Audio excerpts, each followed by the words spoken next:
Your dealer lives to the left and put your headphones on and walk to the right.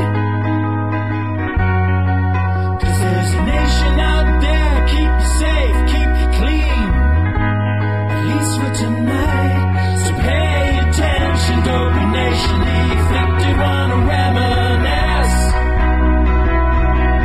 So pay attention, Dopey Nation, for our fallen brothers Todd and Chris. Life seems like a curse, put the hearse in reverse, put a smile on your face at last. So pay attention, Dopey Nation, it's time for the Dopey Podcast. Stay strong, Dopey Nation, time for Dave and the Dopey Podcast.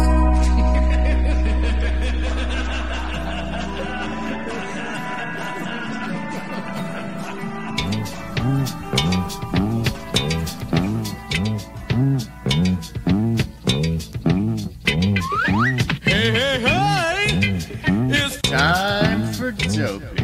And I'm gonna sing a song for you. Damn, Chris gonna show you a And thing thing or or two. two. You'll have some fun now with me and all the gang, learning from each other while we do our thing. Na, na, na, gonna have a good time. Hey, Dave and Chris coming at you with music and fun. And if you're not careful, you might learn something before it's done. Hey, hey, hey!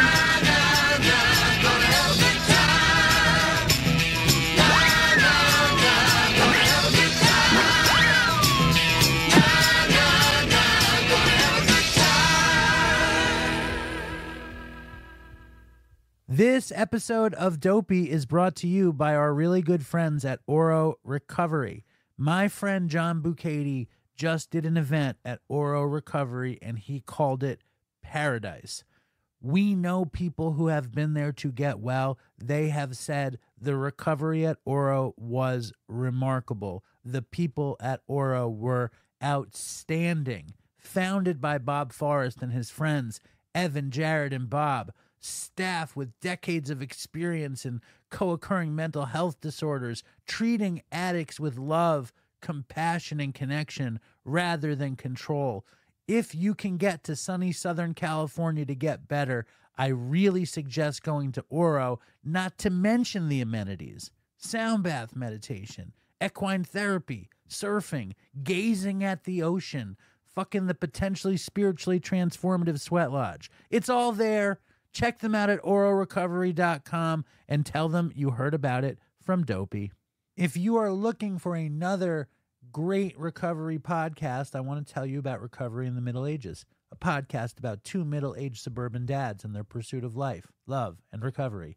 Listen as they discuss current topics of interest to the recovery community, including 12-step, the newest medical research, and talk about their daily struggle to maintain their recovery and anonymity in the world of soccer moms and PTA meetings. If the neighbors only knew. Check out Recovery in the Middle Ages wherever you get your podcasts or at middleagesrecovery.com.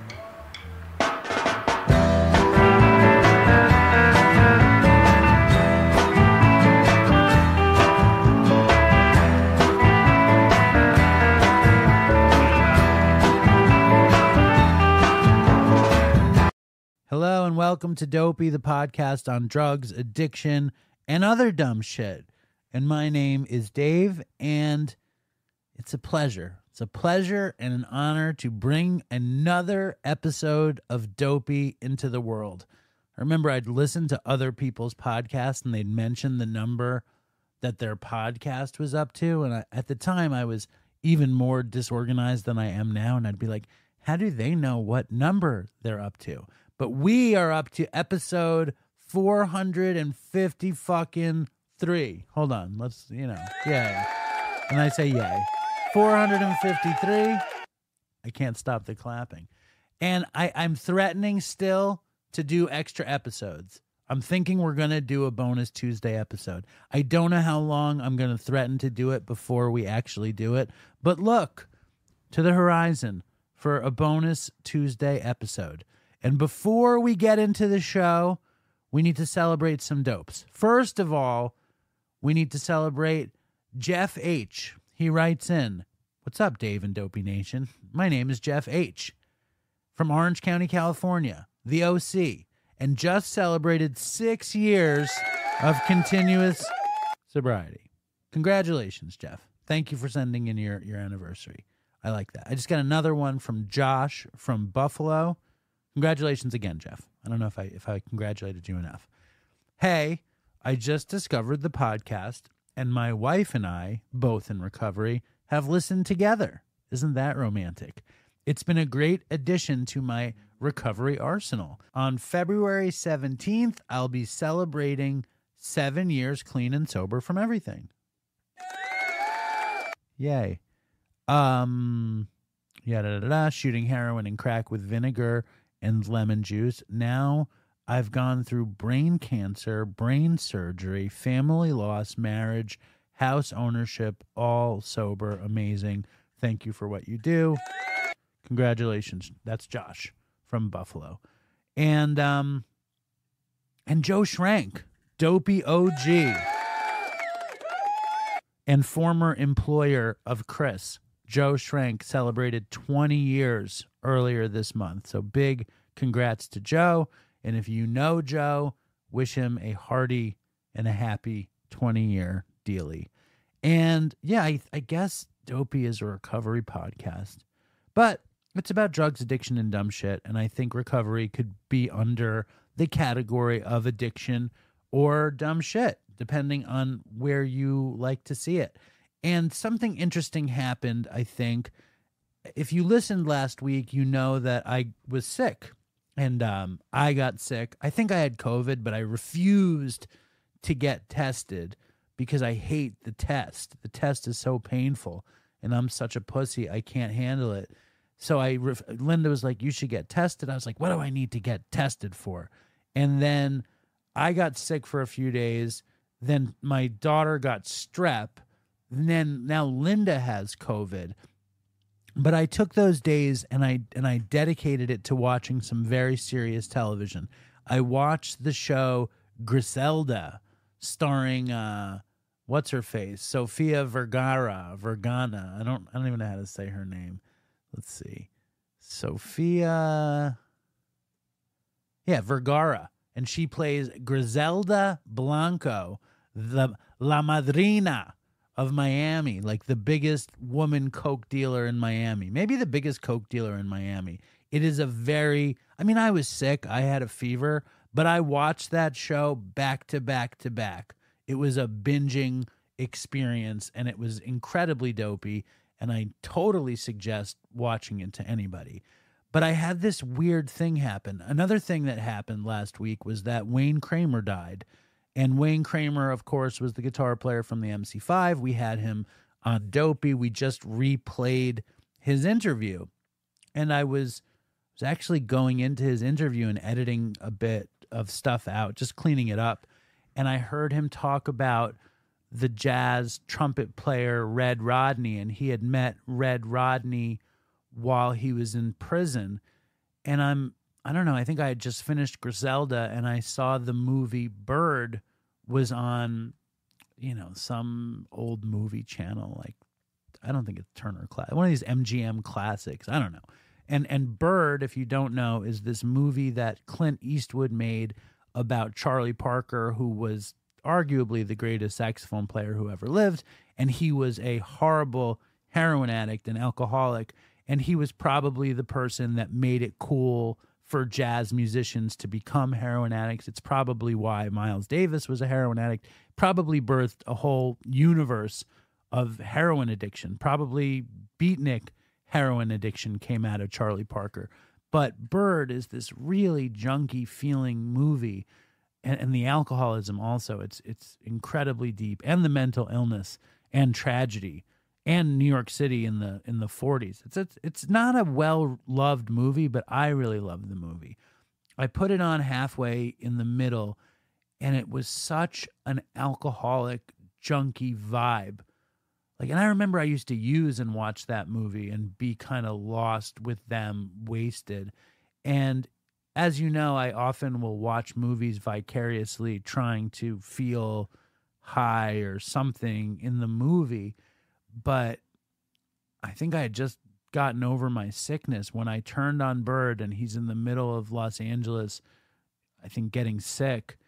I don't think I've ever remembered being so grateful to be sober and know that the sickness is not coming and that I haven't done heroin. I don't think I've done heroin in I want to say 10 years. And I only did it once that year. It's been years since I did heroin. I dream about it. I talk about it, but I'm so happy that it's not in my life. And I think it's because it's something I realized then, that being a heroin addict or being on benzos, or even for me being a stoner, it's not sustainable with the kind of life that I want.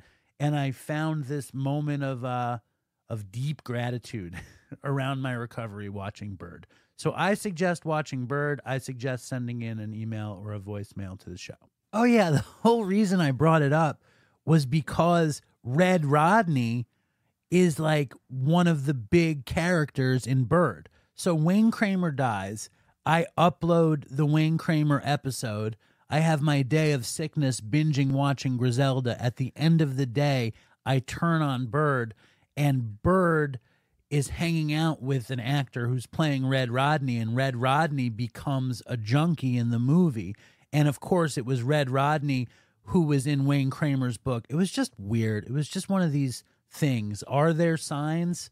Are we picking up signs? I got this opus email from a dope that it might be just too long for me to read it on the show. It might be a bonus Patreon read. It's a very tragic email all about signs. But that's why I brought up Bird and Griselda. And I would imagine a lot of dopes watched Griselda. Did you? Did it affect you? Send in an email or a voicemail. In other Florida news, I'm going to fucking Fort Lauderdale. I'm very excited to appear on the Hell Has an Exit podcast with Teddy. And I'm going to tell my story with Teddy. It's going to be shot in glorious high definition.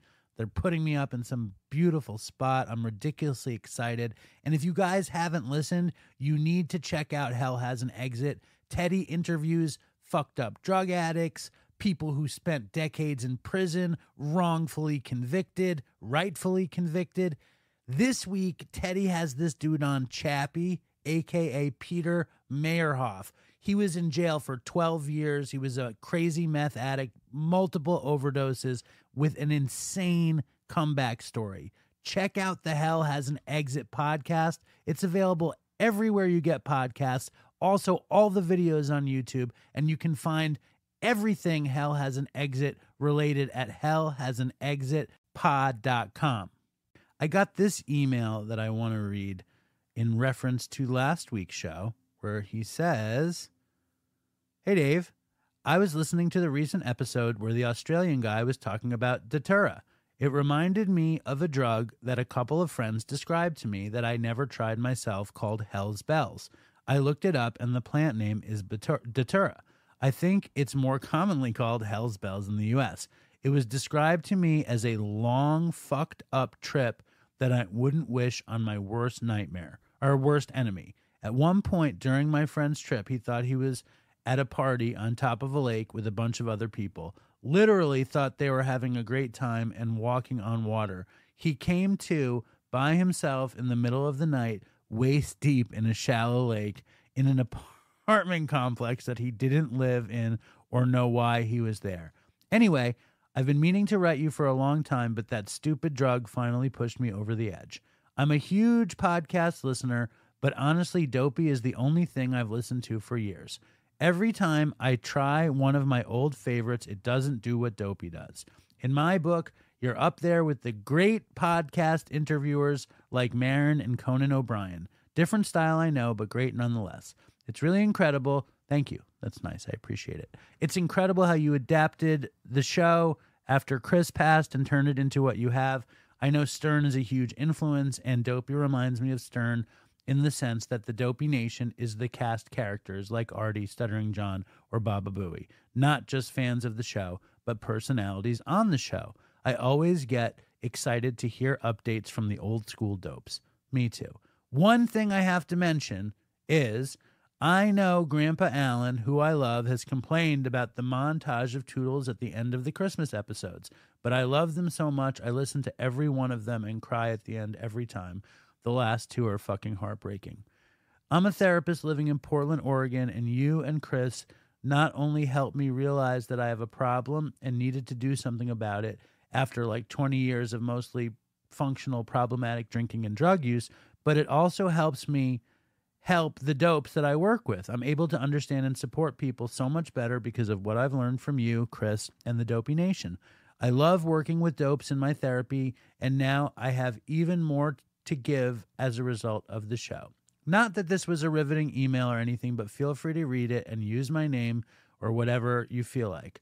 Toodles for Chris, Todd, Hot Wheels, and all of the other dopes we have lost. Love you and appreciate you. And that is from Scott Fletcher. So thank you, Scott. I appreciate it. And I will send you some Dopey socks. Give me your address. You get Dopey socks and Dopey Nation. If you have a fucked up story to tell or just want to say how great you think Dopey is and how great an interviewer I am, send me an email. And if I read it on the show, I will send you Dopey socks. There's also some really good new shit in the Dopey store. You go to dopeypodcast.com. Piz, the wonderful Dopey Piz, I guess he's kind of an OG. He's definitely a hardcore dope. He designed so much cool shit. His latest didn't even sit around in the inbox. It's immediately a Dopey t-shirt. So thank you, Piz. Go to dopeypodcast.com. And the dude from SRO Prints, the place that makes all our stuff, he was like, we're doing this one for $20. So there's a cheapo $20, really cool looking old school Dopey shirt available at the store. Thank Piz. Piz, you have a package coming to you, so congratulations. Also, we love voicemails. If you have a great Dopey voicemail, please send it to dopeypodcast@gmail.com. I have a good Dopey LSD story from Eric that I'm about to play. But before I play it, I need to say that this episode of Dopey is also brought to you by the good people at Mountainside. I don't know what you know about Mountainside. I went to Mountainside. At Mountainside, I met Chris, who started Dopey with me. We started it together, and we had an amazing experience at Mountainside. A spiritual awakening happened at Mountainside, a comedic awakening, a friendship. And not only all of that stuff, Mountainside also offers a full continuum of care, which includes detox, residential, long-term residential, outpatient, recovery coaching. They have fucking super cool holistic wellness activities, yoga, qigong, sound bath. I did the sweat lodge. If you are fucked and you're willing to go to Connecticut to get some help, check them out at mountainside.com/dopey. They have a little Dopey page, stuff about me and Chris. Their number is 888-833-4922. Mention Dopey if you call. It's an amazing place to get sober. And now here's a voicemail from Eric. What up, Dave? What up, Dopey Nation? This is Eric hitting you up from the mystical and mysterious Siskiyou Mountains of Southwest Oregon. Two things. The homie Damien just wrote in from Australia talking about being in the scattered state where he would try to move his left hand, but his right hand would move. And I totally relate to that, only it wasn't meth, it was ketamine. There's this in-between zone for me on K when I'm either headed into disassociation or coming out of disassociation where I totally have that. I'll like try to take a step with my left foot and instead my shoulder will shrug and I'll fall on my fucking face or something. But it's like the wires in my brain get like crossed for like movement. I've totally been there like several times on ketamine, so I just wanted to relate to that, Damien. And you were asking for acid stories. I have a real quick LSD story. I have several of them that I've been thinking about setting in, but I think the year was about 2000, maybe 2001. I was on felony probation for growing weed in Utah, and my parents were nice enough to let me do house arrest at their house. So I had 90 days of house arrest to do. I was getting piss tested, couldn't smoke weed, couldn't do any drugs. But being the sneaky little drug addict that I am, I thought, LSD, that doesn't show up on drug tests. I mean, even if it's in your detectable in your piss, it's like 24 hours maybe. So I decided I'd have my friend bring over some acid for me. She brought over a couple hits of that Spider-Man acid. I don't know if anybody remembers that was going around at the turn of millennium. It was really fucking intense. Usually not the funnest trip in my experience, but I really wanted to get high. So I waited till my parents went to sleep. I ate these 2 hits of Spider-Man acid, started flipping through the TV. Fried green tomatoes. Never fucking seen it before. Heard it was a good movie. Thought, what the fuck? So I watched Fried Green Tomatoes for the very first time as I'm coming up on this very intense acid trip. Super wild ride. Cried super hard. Like, that's an intense movie to watch on acid. Real emotional roller coaster. So then that finished, and I'm just like trying to sort through my thoughts. I don't know if anybody else experiences this, but this has been a thing for me my whole life, eating psychedelics, whether it's mushrooms, acid, whatever. For some reason, every time I hit the peak, I always have to take the fattest fucking grizzly bear shit ever. Always. I just always have to shit when I'm peaking on psychedelics. So I dip into the restroom, getting ready to do my thing, sitting there on the toilet, pants down, start pumping one out. And somehow, somewhere in the chaos and madness of this acid trip, there's a big log of shit exiting my butthole. And something flips in my mind, and I'm convinced that it's not leaving. Something is crawling up inside of me. In my head, it was like a giant centipede or like a snake of some sort. But in that moment, I became 100% convinced that like something is entering my body through the sphincter between my ass cheeks. And I fucking lost it. I grabbed my pants. I ran out of the fucking bathroom. I'm holding my pants up around my waist. They're unbuckled, undone. Run down the hallway into the bedroom where I'm staying. I turn on the fucking light, and I'm just in a complete fucking panic. But the light comes on, and I look down.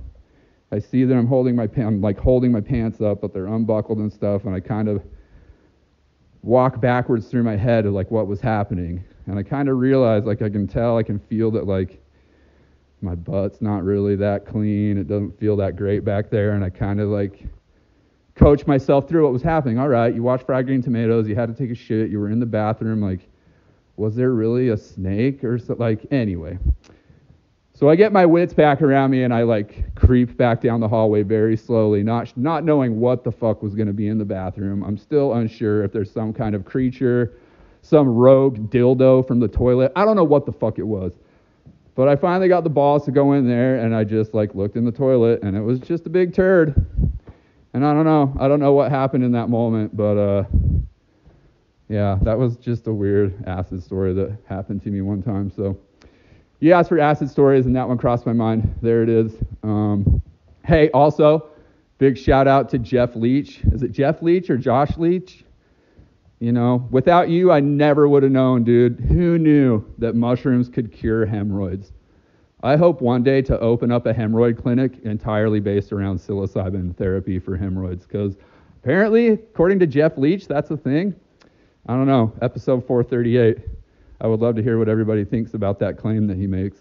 Anyway, much love. Huge fucking shout out to everybody in the Dopey Zoom meetings.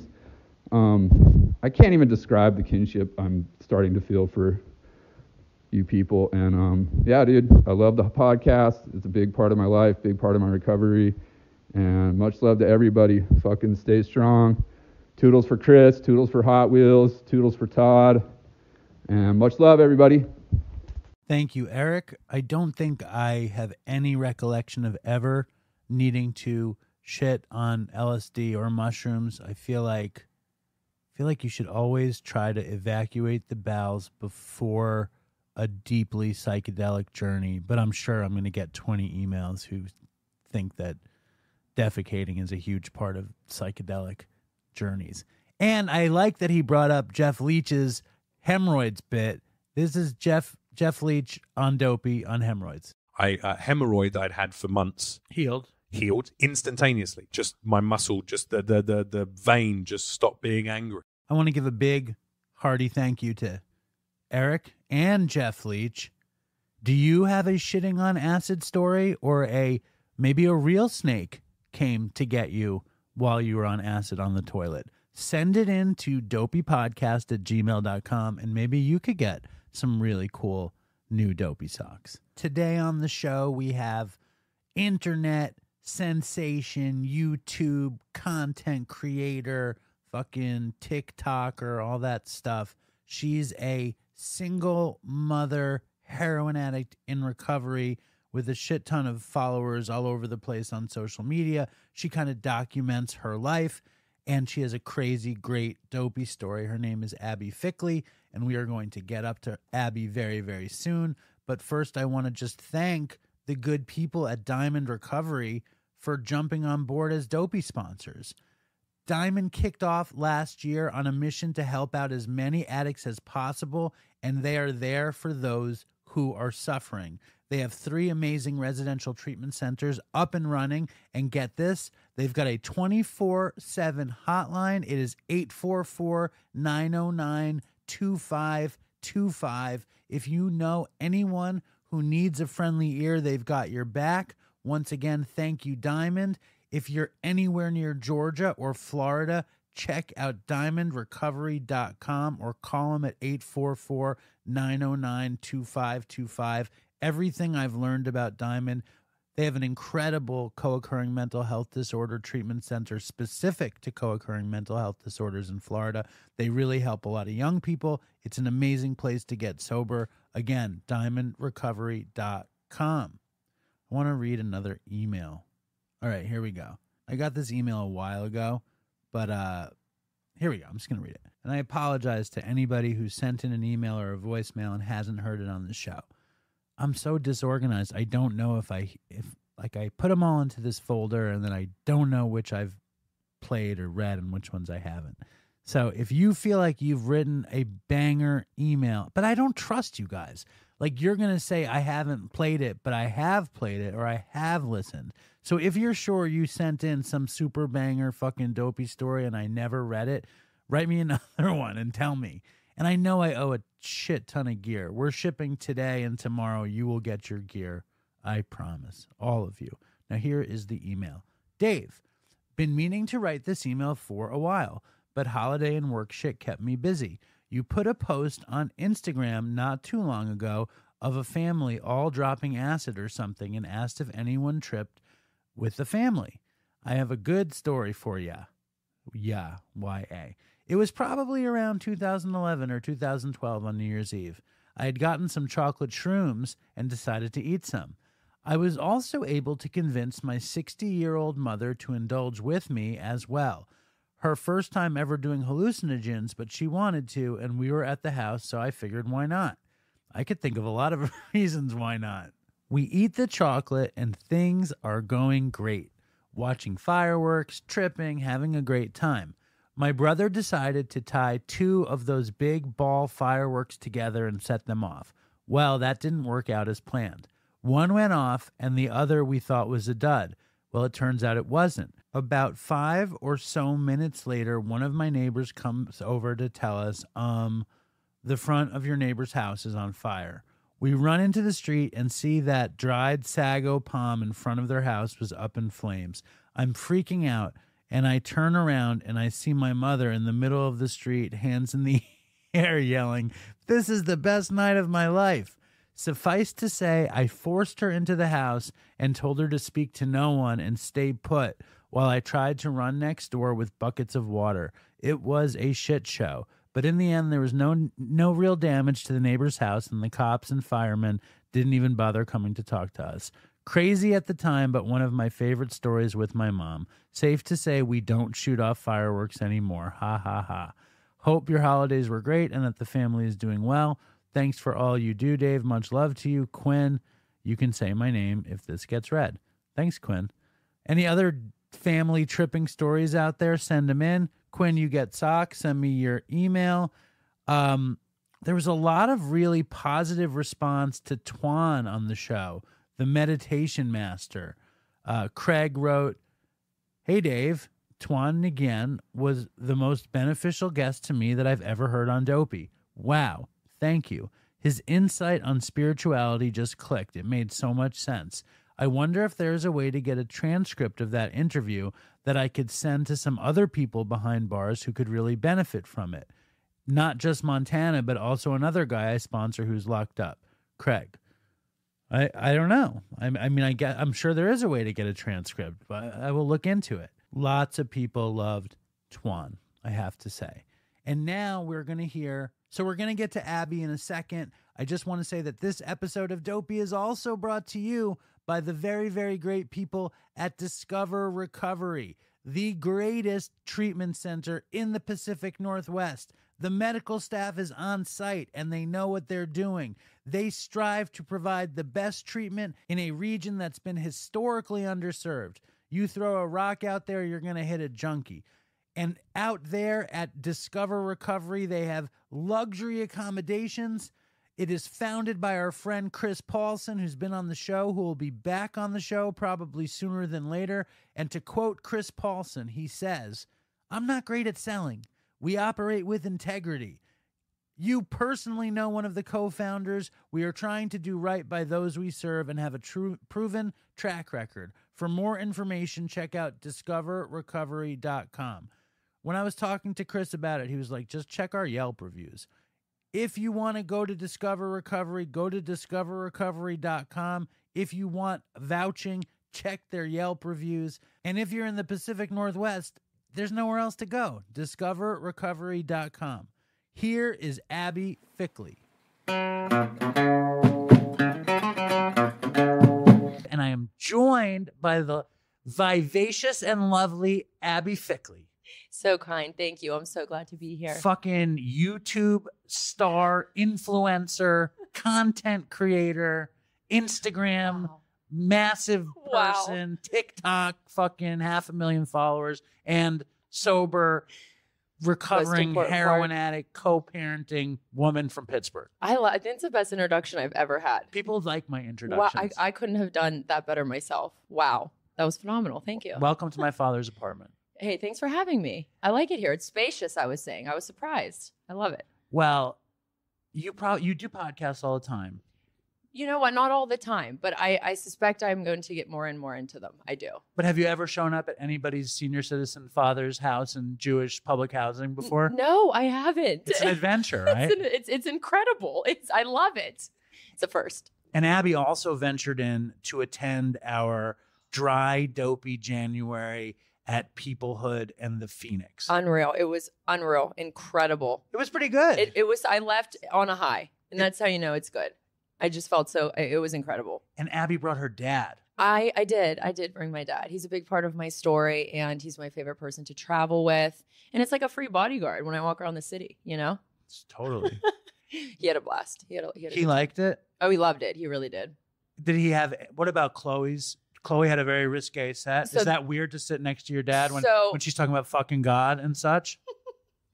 That was a little rough. Uh-huh. It was a little rough. I think towards the end of, and by the way, I love Chloe. But yeah, my dad got up like halfway through. He goes, "I'll be right back." I think he just hid in the bathroom. Right. But yeah, that was a little uncomfortable sitting next to him for that. But was he there when she posed the fucking scene and the hot boyfriend and choke me and I'm coming and all that? You know what? He was sitting right next to me at that part. Yeah. So that was fantastic. Fantastic. I think that's actually after that part is when he got up and left.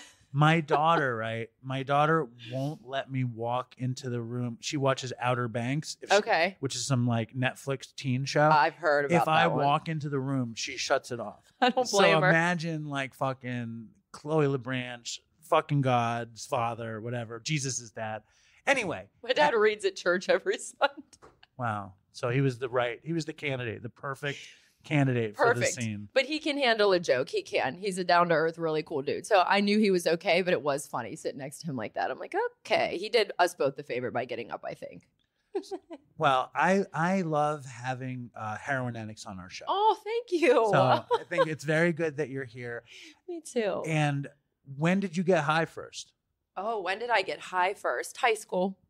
I started getting high in high school. I have a very interesting story because I didn't become a junkie, like a hardcore shooting heroin addict, until I went to rehab. Let's get there. What was your first love in terms of using? My first love was Xanax. When I messed around with Xanax in high school. A lot of my girlfriends' moms were prescribed it, so that's how we'd get it. First time, what happens? Oh God. I would say everything that I had ever felt up until then, which for me was a lot of anxiety, mainly anxiety. I dealt with a lot of anxiety as a kid. All of the negative feelings that I had ever had up throughout my childhood and my teens, that first time I took that benzo, I just remember thinking, oh my God, this is the solution. I mean, it got rid of everything. And I knew that was going to be my thing. Experientially, though, like, who are you with? What happened? I'm going to be honest with you. I did a lot of stuff alone. I really did. Like, my friends weren't as into it as I was. So I found myself, like, I'll give you an example. I tell this a lot. When I was in high school, one time my mom was telling me that I needed to clean my room. I didn't want to clean my room. I was irritated about it. So I went downstairs. My dad had a bar. I cracked a can of Coke, poured half of it out, poured Jack Daniels into it, went up in my room, shut the door, started listening to music, and I that's how I got my room clean. But I was in high school. I mean, I was already utilizing substance to get things done, but I really was isolated a lot. Like me and my friends, we'd party, we'd drink in the woods, but nobody was into pills the way I was. And so I really did a lot of it alone. So honestly. where did you get the first Xanax? My girlfriend's mom.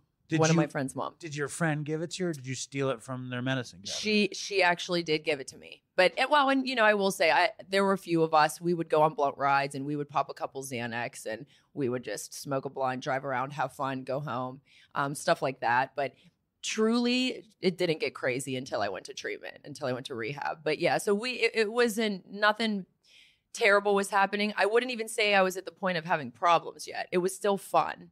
In high school. Did you love weed like you love Xanax or no? No, absolutely not. Weed was just my social thing. That's what we did to hang out together and to go on rides because there was nothing else to do.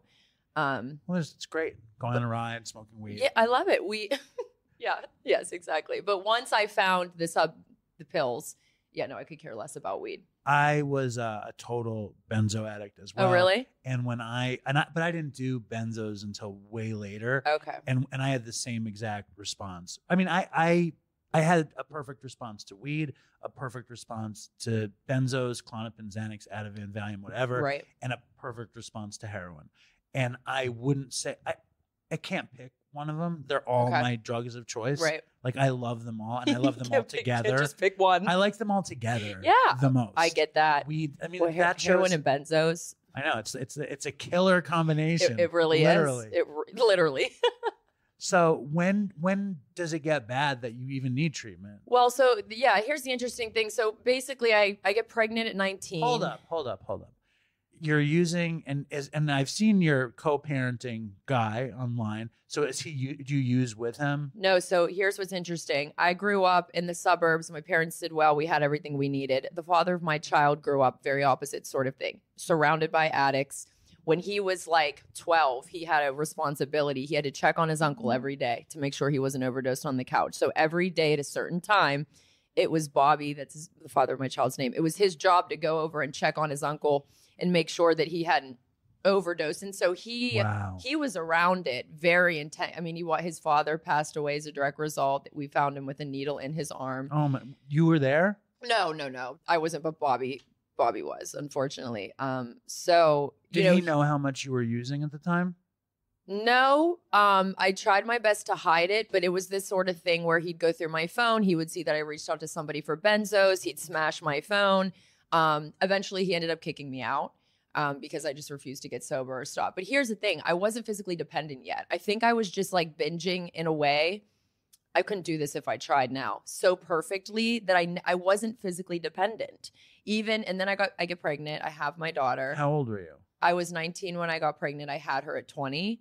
But once I had her, I was diagnosed with like severe postpartum depression. And this is when everything hit the fan. I mean, I was trying to create this white picket fence life with Bobby and our very young daughter. I was trying to build a career as a hairstylist. He was working with kids. What was he doing with kids? Kids that were in trouble. He was a youth group support partner for something. Bobby seemed like a very positive, sober person. Very positive, sober person. I mean, he smoked weed, but he didn't. Yeah, he would never mess with anything because he saw what it did to his family. And he was honestly afraid of it. And he always tried to tell me that. And yeah, he had the opposite thing going on there with drugs. He wasn't going to use them, if you know what I mean. Like he would choose to do other things with them. Sell them. Yes.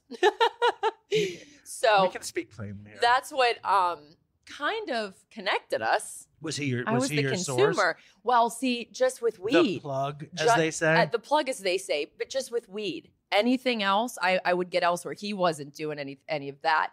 But that was when I had to like hide things. But when I was diagnosed with postpartum depression, I was prescribed benzos.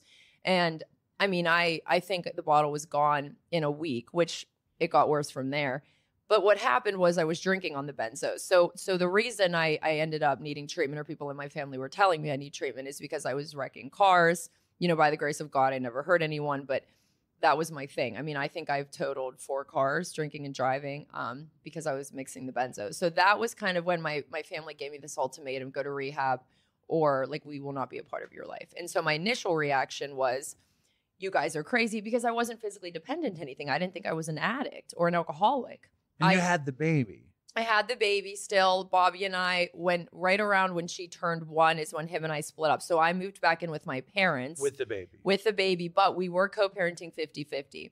Moving back in with my parents, everything just continued to landslide. Like, that was just not good for me. So they kicked me out. I was real stubborn. And they kept the baby. No, I had her. I still wasn't physically dependent yet. How bad was it with your parents then? Well, I mean, they just had enough. I mean, me and my mom were fighting a lot. We were yelling at each other in the house. Like, it was messy. I wasn't in a good place, but it was a lot of mental health stuff mixed in with using. But again, I wasn't physically dependent yet. So I moved out. I'm thinking that I'm going to prove to everybody that I don't need treatment, and that I'm going to be successful, and I'm going to be a hairstylist and all of these things. And it only took about a month that I, finally just gave in and said, okay, I'll go. I mean, I wanted my family back. At this point, they were threatening to take my daughter. And my daughter's father was, with her more than I was, because I never saw a place to live. So at that point, she was with them more. My parents and Bobby, they were kind of, each of them were taking care of her, and I'd still see her. But yeah, I didn't have a solid place to live. So that's I was, when we had our first child, I was using. Okay. And I had a very similar situation, and I was using, and I would visit, and I couldn't even call it co-parenting, because I would come once a week for 2 days. Gotcha. And I would be high, and I would feel so badly about myself. It's terrible. It's a terrible feeling. It's really not easy. It's not. The other thing, though, is when I find, I don't know if you have the same experience, but I bet it's similar. I can't remember half my life. So that's one of the biggest things I struggle with. I try not to like do the guilt thing, because it'll kill me. But that is one of my biggest. There are a few years of her life that it was the benzos. I mean, but I don't even remember. I don't even mean. You don't mean just your kid. You just mean life. I mean, I feel like I did so many benzos for so long that my memory is really affected. No, me too. And I look back at that time, even other times, and I don't know what the fuck is happening in my brain. I'm sorry. No, I get it. I remember one of the first times I got sober, all I wanted, I remember I would talk about this all the time, was a machine that could play back my memories. Wow. So I could see what the fuck was actually happening. Yeah. Did you have a similar experience? Yeah, I kind of did. And I'm going to be honest with you, just to your point. Even now, I struggle with short-term memory loss. It's bad. Somebody will say something to me, and I have to, 2 minutes later, I'm like, if you were to give me an address or tell me a number, 2 seconds later, I don't remember. Anyway, I'm sure that's all the drugs as a combination. But no, I totally get what you mean. And I struggle with my memory. I work on that a little bit in therapy, actually. A little bit of shadow work, try to bring some things back. Because my other thing is my childhood. I don't remember a lot from my childhood, which is interesting to me, because I had a good childhood. So I don't know what I'm blocking out or what. But then it's like, what defines a good childhood? What defines a good childhood? Right. Because I grew up here. Was it good? Like, I grew up in a super middle class family, great education, great friends. Me too. And yet still, I felt shitty about myself, and I needed to escape. Absolutely. And let me tell you, I'm the youngest of 3. My older siblings, brother and sister, are closer in age to each other. There's a big gap. My mom was told she couldn't have any more kids, and then there came me. So how long was the age difference? Well, it's actually not terrible. My brother and I are like 4 years apart. and he's the middle child, closer to him. So it's not terribly. I think what it was is they were just so close to one another. And so to me, it was You always were on the outside. I was on the outside, and it was always the age thing. And then you know, my mom's a doctor, my sister's a doctor. She followed in her footsteps. My dad's an architect, brother computer science major, and I wanted to go to beauty school. But here's what's so funny. My parents were like, "Oh, incredible. Go to beauty school, be a hairstylist." And I am like, I'm not good enough. They want me to go to college. That my mom wants me to be a nurse. Nobody ever said that. And I think for a really long time, I blamed my family for. I still do. Well, you know Why what? not? I think that's so fun to blame them. Well, I'm going to be honest with you. I started to realize I was blaming them. Then I started to put the blame on myself. And once I started to do that work, I'm like, wait, no, I think it actually was them a little bit. So I'm putting the blame back on them. I think it's a healthy. There's a healthy mix. I got to be self-aware too. Exactly. You know, like there's a mix. In the end, like as a sober person, we have to find our part. Yes, and we do. That's the whole deal. We do. But I love blaming my parents for shit. Oh, fuck it. You know what? Last night, my dad was talking to Hank about that. He's like, you know, I'm really proud of her for everything she did, but I didn't necessarily need her to talk about it over and over and over and over on the internet for millions of people to see. Wow. Like, Dad, I got to keep the story alive. See, I put my dad on the show all the time. I love that. I have him on the show all the time, and for a year, I think every time he came on, I blamed him for me being a heroin addict because how could it not be? That. How could it not be his fault? Yeah, right. But I don't want to get carried away. Obviously, I just think it's funny to blame your parents. No, it is, and I want to say too, like my dad is so proud of this, and he loves it, and he loves that I do it. I didn't want to make that sound like he doesn't support. Like me being a content creator and doing things like this because he's downstairs, waiting for me outside. Because I was worried he was going to come up. I was like, do we have to go in the other room? What are we going to do? No, we're just going shopping later. So, and we've been walking everywhere. I'm not even catching Ubers. I'm enjoying the city. Walk. But, so you're fucking, how old are you at that point? So to rewind, I am about, and I'm sure you relate to this, but the amount of intakes we've done going into rehab and they ask you 1,000, I'm like, chronologically, it's fucked. It's fucked. Yeah, I'm never going to say the same thing twice. I'm not going to have the same. But generally, I'd say I was about 22 when I finally accepted that I needed to go to rehab.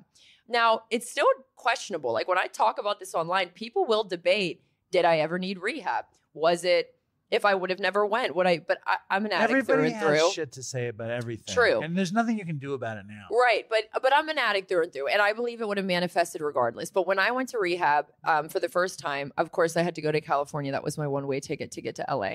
Where did you go? I ended up at Michael's house in Palm Springs in the desert. Incredible rehab. You know, I was under 26. I had my parents' insurance still at that time. But hold up, though. Before you went, how bad was your consumption? It wasn't that bad. I just wanted my family back. I was just partying and mixing benzos and alcohol. I was not physically dependent to anything. And were you getting along with Bobby? No, all my relationships were basically destroyed. But you wanted to fix it? I wanted to fix the relationships. And I'm going to be honest, this was the big issue when my parents and Bobby started to argue. Bobby didn't agree that he didn't think I needed rehab. He was afraid for me to go. He didn't think I needed it. My parents were the ones pushing it. So that's when they started fighting, which that escalates eventually. But so there were people directly in my life who were arguing about if I needed this or not. But all of the relationships were destroyed. I was losing my daughter, and that's why I went. And so although I was just partying and, you know, it was bad. I mean, I wasn't waking up to my alarm, you know, to get Mila to the baby. Like I was not able to be a mom. So although my consumption wasn't crazy or I wasn't physically dependent yet, it was absolutely affecting my ability to be a mom, my relationships. But ultimately, I went to fix the relationships with my family. Your parents wanted you to go. And My parents wanted me to go. Bobby didn't want you Correct. to go. And you were like, I'm going to listen to my parents. I want to be a mom. I want to be a mom. I want my parents back. I wanted my family. My siblings weren't talking to me. So I went to Michael's house. And when I got there, the first thing I thought, I'm seeing everybody detoxing, first of all. And I'm confused. I don't even think I knew what Suboxone was yet. I learned. Why would you? Well, listen, right. But listen how wild this is, right? So I get there, everybody's detoxing. They're asking me, how much have you used and and telling them, I'm like, well, I just like popping benzos and drinking. And they're asking me all these questions. And so anyway, I'm realizing what's going on. But the first thing I thought was, I don't belong here. I'm so different from all these people. So immediately I'm looking at the differences. Horrible way to start, right? Well, here's where it got kind of wild. They're all detoxing. I'm learning. I'm looking around. I'm realizing things. So they don't put me on a taper because I didn't need one. Well, about 2 hours later, the junkie in me, I walk back into that office in the detox center, and I go, I'm starting to feel it. I'm like, I got the chills. They gave me, buprenorphine. And had you talked to anybody to coach you up to do that? I talked to people. Yes, actually. Yes. The junkies in the back room, they're like, are you stupid? You can get literally. That's basically what happened. It was a guy. He was cool. We had fun. We would lay on lawn chairs together and sing songs. We missed music. We didn't have music. So we would just like sing songs. But anyway, he was the one who helped me with that. But yeah, so I got, and I absolutely felt it. So that was, and I forgot to mention this. In addition to the benzos, I had started dabbling with Perc-10s a little bit. I was swallowing them. So I was nowhere near where I would eventually get. I was just eating them, but still was all about the benzos. So when I took that buprenorphine or, the Suboxone, you got high. I got really high, and I really chased that feeling from there because that was just kind of the opiate feeling. And I was used to the benzo high. But anyway, to move forward, Dude, but that's crazy because you really probably got the highest you ever were the first day you got to treatment. Literally. That's crazy. It's wild. I don't think I've ever heard that before. Well, that's why I say when I talk about it, it becomes this like big debate. Like, did she need treatment? Is she a drug addict because of rehab? But again, I think it would have manifested regardless. But it's crazy. And it gets crazier. It does. I can't wait to hear. And in terms of the rehab. So I finished this detox. This is an important piece of the story. I met a girl there who we were like this from day one. I mean, my bestie girl. We had so much fun together. And so when we moved into the 30-day inpatient after detox, they roomed us together. They put her and I together. So we're at Michael's house in Palm Springs in a 30-day inpatient in the desert. So we didn't leave there. My parents did fly across the country from Pittsburgh to California for one of those little family therapy sessions. And I'll never forget that because a lot of what we spoke about was relapse prevention. And I remember like I could not wait for the conversation to end because like I'm not going to relapse. This is stupid. This is crazy. Why are we even talking about this? If I don't want to use, I'm not going to use. And I would go on to relapse tons of times, but I had no time for it. I was so annoyed by it. And, obviously hindsight, it was pretty incredible for them to come all the way out there and try to help me and try to rebuild a relationship. But anyway, so they leave. Now, my plan was to go to California, get sober, and come home and be like all better. That's what I thought was going to happen. When I finished the 30-day inpatient, they're talking a lot about outpatient, right? IOP. And they, bring all these different ones to you. And there was a one called 449 in Southern Orange County. And it was a 3-month outpatient. And they recommended it. So I decided to do it. So I didn't plan. You're like, fuck it, I'll live in California. Well, yeah. And this was always the issue because I'm a West Coast girl at heart. If it weren't for my daughter, I would not be in Pittsburgh. I don't even know if I'd be on the East Coast. And so that was always what was so difficult was, missing her. And I'd go home for every holiday, every birthday. And I really did a lot of jumping around. But when I went to this outpatient, I lived in a sober living in a mansion in Orange County. It's ridiculous out there. Much different in Pittsburgh. And I would later learn that. Very, very needed. But yeah, so, I would say I was a month into this outpatient treatment center when one day, me and my friend, because she came to the same outpatient as I. So we lived in the sober living together. One day, we decided not to go to IOP, which, you live in a sober living. It's kind of like school. You go from like 10 a.m. to 3, 5 days a week. There's therapists, groups, all that stuff. So that's kind of what this was. Well, one day, her and I both decided to stay home from group. So it's just her and I in this house. And we're actually sitting outside at a table next to the pool, the in-ground pool. It's in our backyard. And we're working on step work, each of us. Sounds nice. It sounds nice, yeah. Right? Except 5 to 10 minutes later, we're talking about how to cop heroin. And how does that come up? Oh was she a heroin addict? Yes. So she was yes, she was. Yeah. She was an IV heroin user. Yeah. I had no experience with that, obviously. And, we knew somebody. We knew a kid. We knew a kid because he was in the treatment center with us until he wasn't. And so we knew what he was up to. And you're 22. Yeah, I'm 22. I don't even remember how this escalated. I really, really don't. I don't remember what we had our step work. My 4th step was in front of me, So it's so bizarre. And I think it just speaks to addiction, how powerful it is. It's wild. It's also the nature of being young in treatment. Two of us, it was dangerous. One person who has the wrong idea can so easily influence the other one. I remember the first time I ever shot dope. Like I had sniffed a ton of dope to the point where I was totally addicted, but I went to treatment with some IV junkie roommate, and he's talking about it every night until I was like, I have money at home. What are we even doing here? and we left. We came home because I had a check I knew a check had come, and we scored, and they shot me up like for the first time in treatment.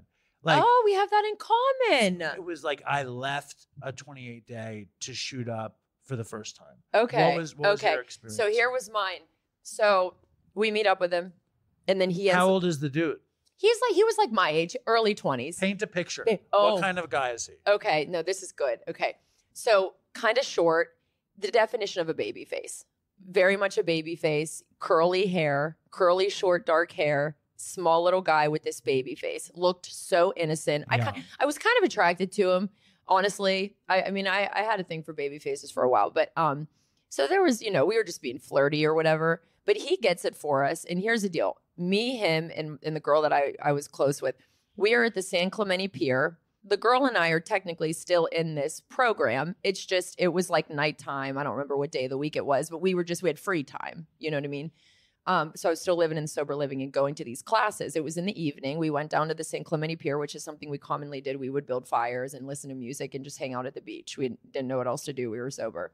So we go to the San Clemente Pier. We go in the family restroom, and I pull down the baby changing table and I sit on it. I did not want to shoot it.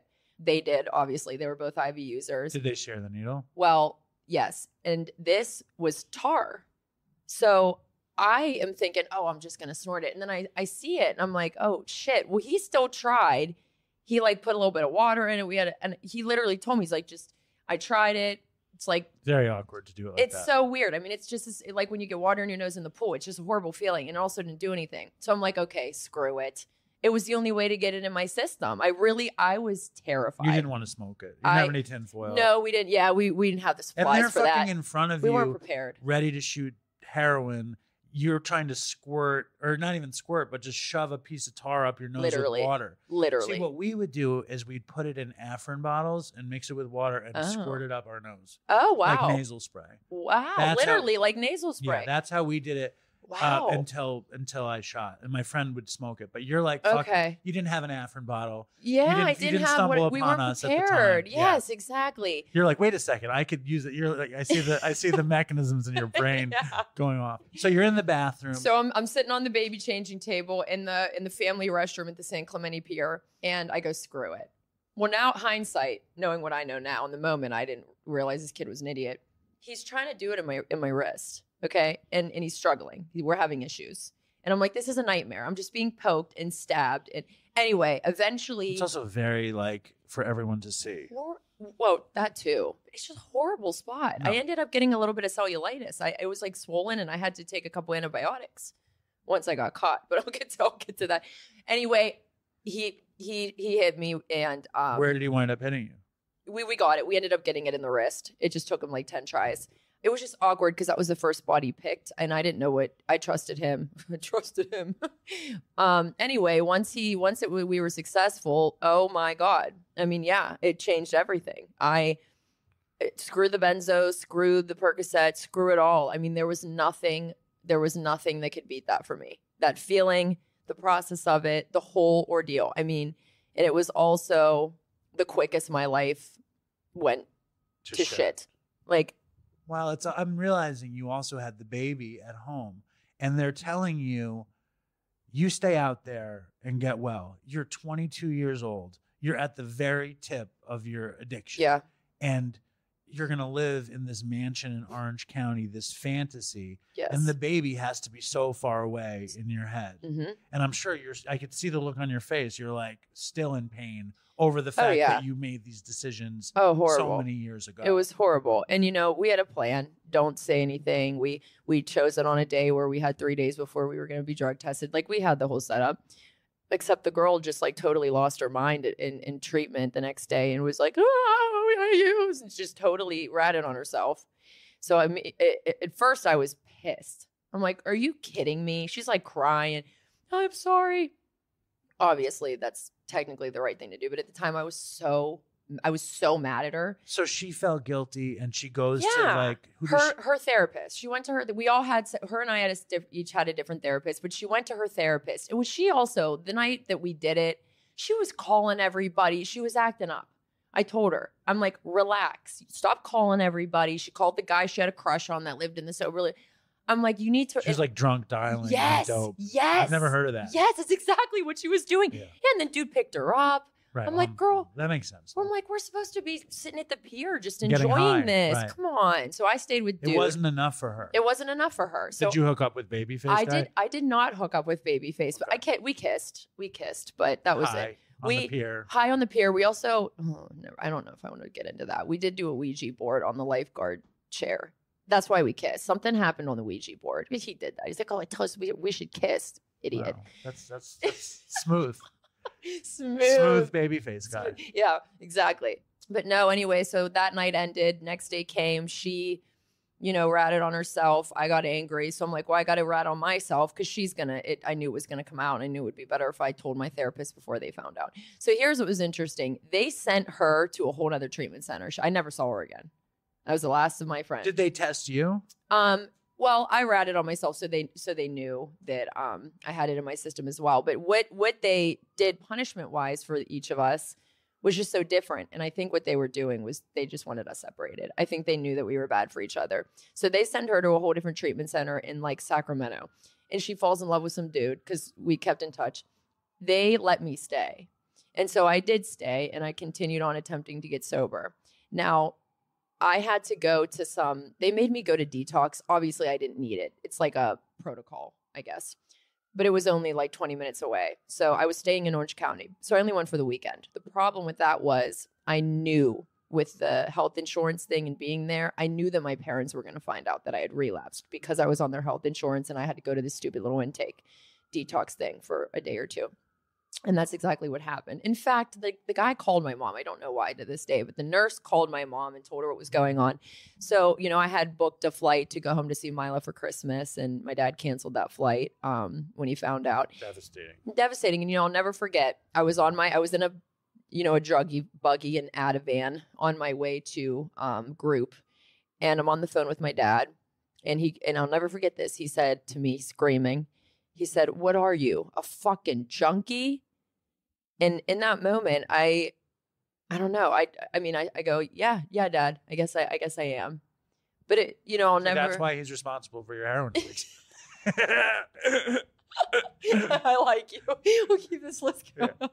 Yeah. All the reasons why this is not my fault. No, I'm just saying. No, saying. I know. It's like he said that you had shot dope for the first time, and it clicks in this fuck you sort of way. Yes. Everything is burning, and you're like, fuck you. Yes. I'm like, you know what, I am. And I had this whole thing where I'm like, you wanted me to be a drug addict so bad. You wanted me to go to rehab so bad. Here I am, a fucking junkie. That was kind of my reaction. Like, we pushed me to come here. So here we go. I'm a drug addict. Now I can get something out of this rehab, But nonetheless, I would go on to, my life got worse from there. I didn't get sober at that treatment center. I met a guy.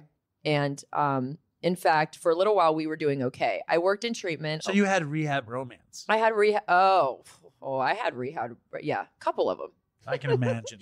Couple of them. But yeah, this main one, I moved him home to Pittsburgh. He moved in with my mom and dad. He was like your true love. He was my true love. We were going to get married. What happened with Bobby? Oh, Bobby was just at home taking care of my daughter. Were you guys, incredible. And the relationship was not in effect? So, no, here's the thing about Bobby and I. Before we ever dated, we were only dating for 3 months when I got pregnant. But here's what's crazy. Bobby and I were best friends for years. I mean, he had a girlfriend. I had a boyfriend. Right. He was that guy. If I'd fight with my boyfriend, I'd call him. He'd pick me up from a party if I needed a ride. But it wasn't romantic. I never liked him like that. Right. Until after high school. Once I graduated and was in beauty school, that's when we kind of started, So him and I's friendship foundation that we had first, to this day, it never left. I mean, I tell people all the time when they see us online, because it's confusing. They're like, are you together? Or you were very like flirty, funny, like, and we've always been that way. So when I was in California, he was taking care of Mila and my parents were helping. When I was in inpatient, my therapist recommended that I give custody to my portion of my rights, my daughter, to my mom and dad. And I did it. I gave custody to my parents. So they had half and Bobby had half. That was another thing Bobby didn't agree with. He was so mad at me. Why? He knew He just thought you were like not taking accountability. Well, Bobby actually was in my defense in the way of, I don't think she needs this, or I don't think she was advocating for you. He was advocating for me. But my whole thing was I wanted my family, me and who represents me, to be a big part of my daughter's upbringing. Of course I didn't plan to be gone forever, but I didn't want it to be just Bobby's family. I wanted my family to be raising her as well. And I couldn't be there. So my parents and Bobby were 50-50 and they were co-parenting while I was gone. But Bobby and I would stay in touch. I mean, we would talk on the phone. We were cool. Everything was chill. He wanted me to come home. He knew he was there. He was seeing my daughter and her in the state of not having a mother. He was witnessing that on a daily basis every day. And he just wanted me home. He wanted me back. I got a little carried away and distracted out there. I had some fun. I got a job in treatment. What were you doing? I was actually the manager of a detox center. I was an intake specialist, and I got my RAD T1 certification. I was a registered alcohol and drug tech. And you weren't using them. And I wasn't using. It seems so confusing because I had these little phases. No, it's not. I don't think it's that confusing. Okay, good. I'm glad. So yeah, I worked in this treatment center. It was in San Clemente, so right by the San Clemente Pier. I spent a lot of time in like Dana Point, San Clemente area. So I worked in the treatment center, and then I was a house manager at the sober living. So I lived for free in this mansion in California, paid no rent, and then made really good money at this treatment center. So I ended up buying a car, and this is where things got confusing for me. I was staying sober. I got a car. I had a good job. I'm like, why am I building this beautiful life out here when my daughter's all the way across the country? And that's when the guilt probably huge hits. Disconnect. Yes, and that's what ultimately led to the relapse. Were you with Rehab Romance at that I point? was, yes. This we had got an apartment together. Was he about his recovery at the time? He was. We were both sober, and I'm going to be honest. So here's might as well be honest. Might as well. He was a shooter, like he was a hardcore IV user, and he was very much so like he knew I had done it that one time. But he also knew that even though I had done it that one time, that didn't necessarily mean I knew what this was really like. And he didn't want me to know what this what this life was really like. He knew. I mean, he lived on Skid Row. Like, he was rough. So fast forward, I go home for Christmas to see my daughter. Him and I are both sober. He stays back in California. I go home to see her. And, we had a great time. I was home for a few days. I'm leaving. And I mean, it was just horrible. I'm like, why am I leaving her? What am I doing? Going back to this life I built? It made no sense. I didn't make it through the Pittsburgh airport before I got hit. I was at the TGI Fridays at Pittsburgh International Airport. And I sat your way back to on LA? My way back to California. Orange County? Yep. I sat at the bar and I ordered a drink, an alcoholic drink. And then I ordered another one. And then I ordered a couple more on the plane. Do you think you were like depressed because you were leaving the baby? Absolutely. How old was the baby? 2.5, little. And so I was miserable. And you were like, what, I was 23, 24? Yep, exactly. Yep. So I didn't even make it. By the time I got back to LA, I was already texting my boyfriend who we had that apartment. I texted him and I said, I need you to go get shit, like right now. And he was sober. He was sober. And I know it's horrible. And it's not horrible. I was responsible for both of our relapses. No, you for weren't. Sure. No, you weren't. He made the decision, sure. I mean, like, I was manipulative. I was that girlfriend that was like, if you don't go get it, I'm gonna go get it. Right. Well, I mean, it's he didn't want that. Of course not. He wanted to keep you happy, but mostly he wanted to get high. I mean, come on. Mostly he was like, finally. I'll give myself too much credit. Yeah. Stop, because that is exactly what it was. Yeah. He never wanted the sobriety shit. He wanted to be with me. You just nailed it. So eventually he cops. Oh my God. In a week, we were living on an air mattress, totally strung out, sick as a dog. I had never been that depressed, scared.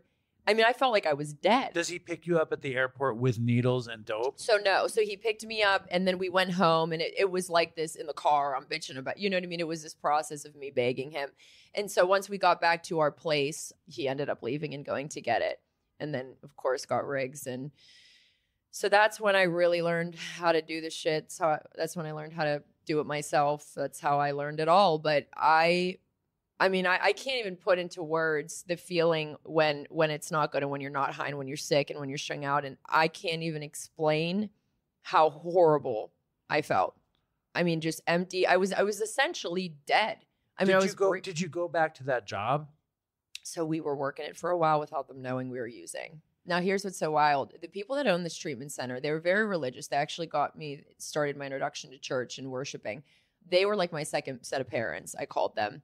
They were really good to me. I mean, she helped me get the car, made sure I had enough pay stubs, and, she was the one paying me. And they were incredible to us. But eventually they started to sense it.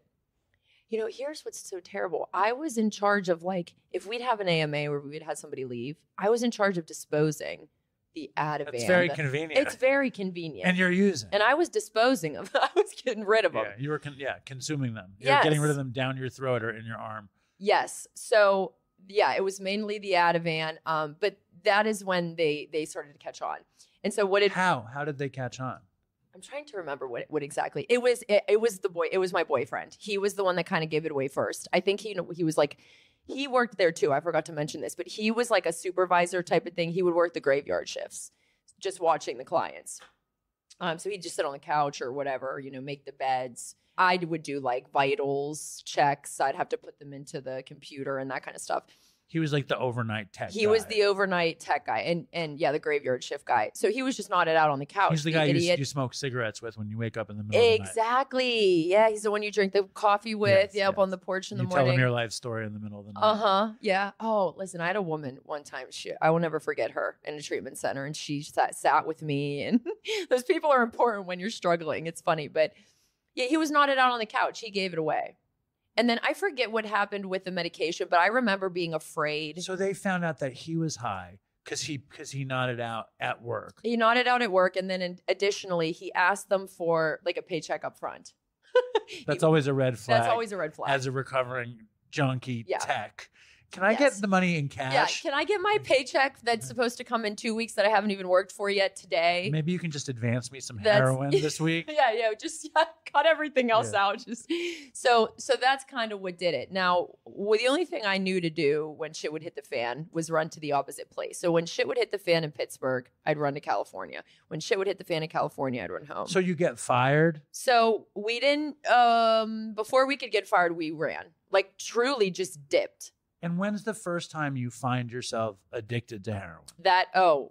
When I asked him to get it like a week and a half, 2 weeks later.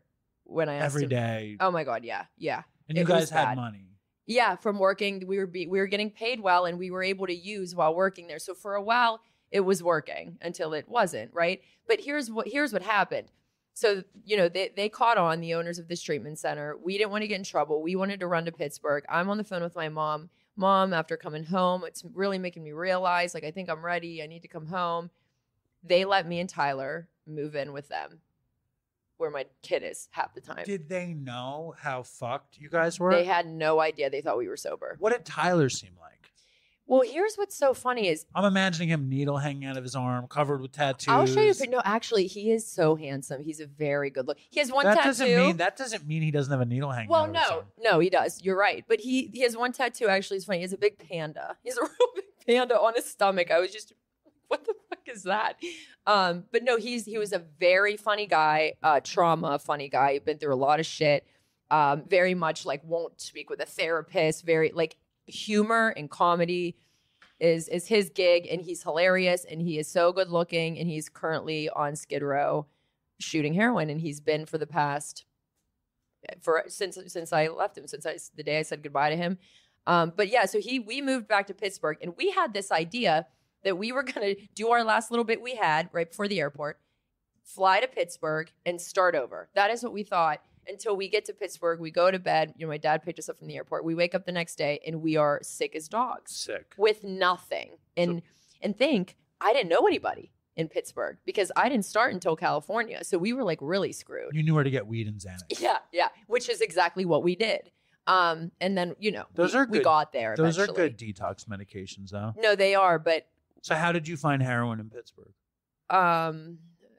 Actually, a guy that we Do you like how I'm uncovering all no, of your past? I do, because listen, it was a guy that we had met in California who was from Pittsburgh, and he had moved back well before we did, but him and Tyler kept in touch. So that is how we ended up getting it from him in Pittsburgh, but we met that dude in California. So it was still the people you meet in rehab were the people that ended up being our plugs. But here's how everything ended. This was very short-lived, living with my parents and using. We weren't trying to detox, unfortunately. We were just using. And then, because this is what we do as addicts, we justify things. You're not working. I did get a job at PF Chang's serving tables, and So you have money. yes, and Tyler was working. My dad, he's an architect, so he knows a lot of builders. He got Tyler like a job doing construction work. So he was doing that. My dad was driving him to work every day. The two of them were going to work every morning together. I mean, God bless my parents for doing this for us. They wanted us to succeed. They really did. But the problem was we were not sober. So there was no foundation there to build from. So what happened was one day Tyler wrecked a low machine that he was, I don't know what you call those High. things. Yes, he was high and he wrecked. What kind of a machine is it? I don't know. What are those things that you sit in and you steer it and it like a bulldozer? Bulldozer. Like, but a little one. I don't Okay. know. A small bulldozer. Okay, a small bulldozer. I don't know the name of construction don't equipment. either. Do you see where I live? I don't know about this stuff. No, neither do I. But yeah, he wrecked a mini bulldozer. But what's wild is even then we were managing, we were pulling it off. Here's when it all ended. And I'll be honest, this is like one of my God stories. I mean, I have two big God stories. This is one of them. So I'm sick as a dog. I need to cop. Tyler's at home. We were to pick up Mila from Bobby, the father of my child, in like an hour and a half or so for the co-parent switch. And I'm copping for us real quick. So I'm in the city of Pittsburgh. Oh, this is wild. Because this ended up coming full circle very recently.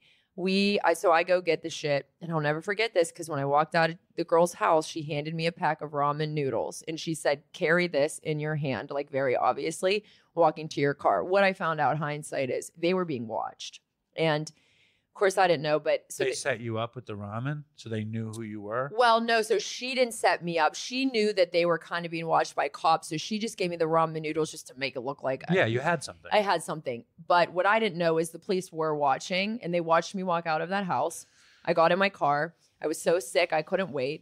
I start doing my thing. I have a spoon in my hand, and I look up, and there is a black, like, giant SUV parked horizontally in front of my car, and there is a SWAT team surrounding my car.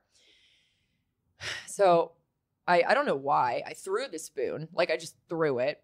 And I just kind of shuffled around. I had a bundle and I shoved it in the back of my phone case. And, anyways, yeah, this was bad. This was a really bad situation. Long story short with this one, I got a possession charge. But so wait, they roll up on you while you're shooting up? Yeah. And they took me to the station. This is making you anxious. Yeah, because this is a crazy story because they got busted that day and I felt really guilty. Like the couple that sold it to you. Yes, they got busted that day, me walking out of the house and having that. I don't know if they needed like one more little thing to be able to go in, but they raided that home. It's not on you. It's on your. I blame your parents for that.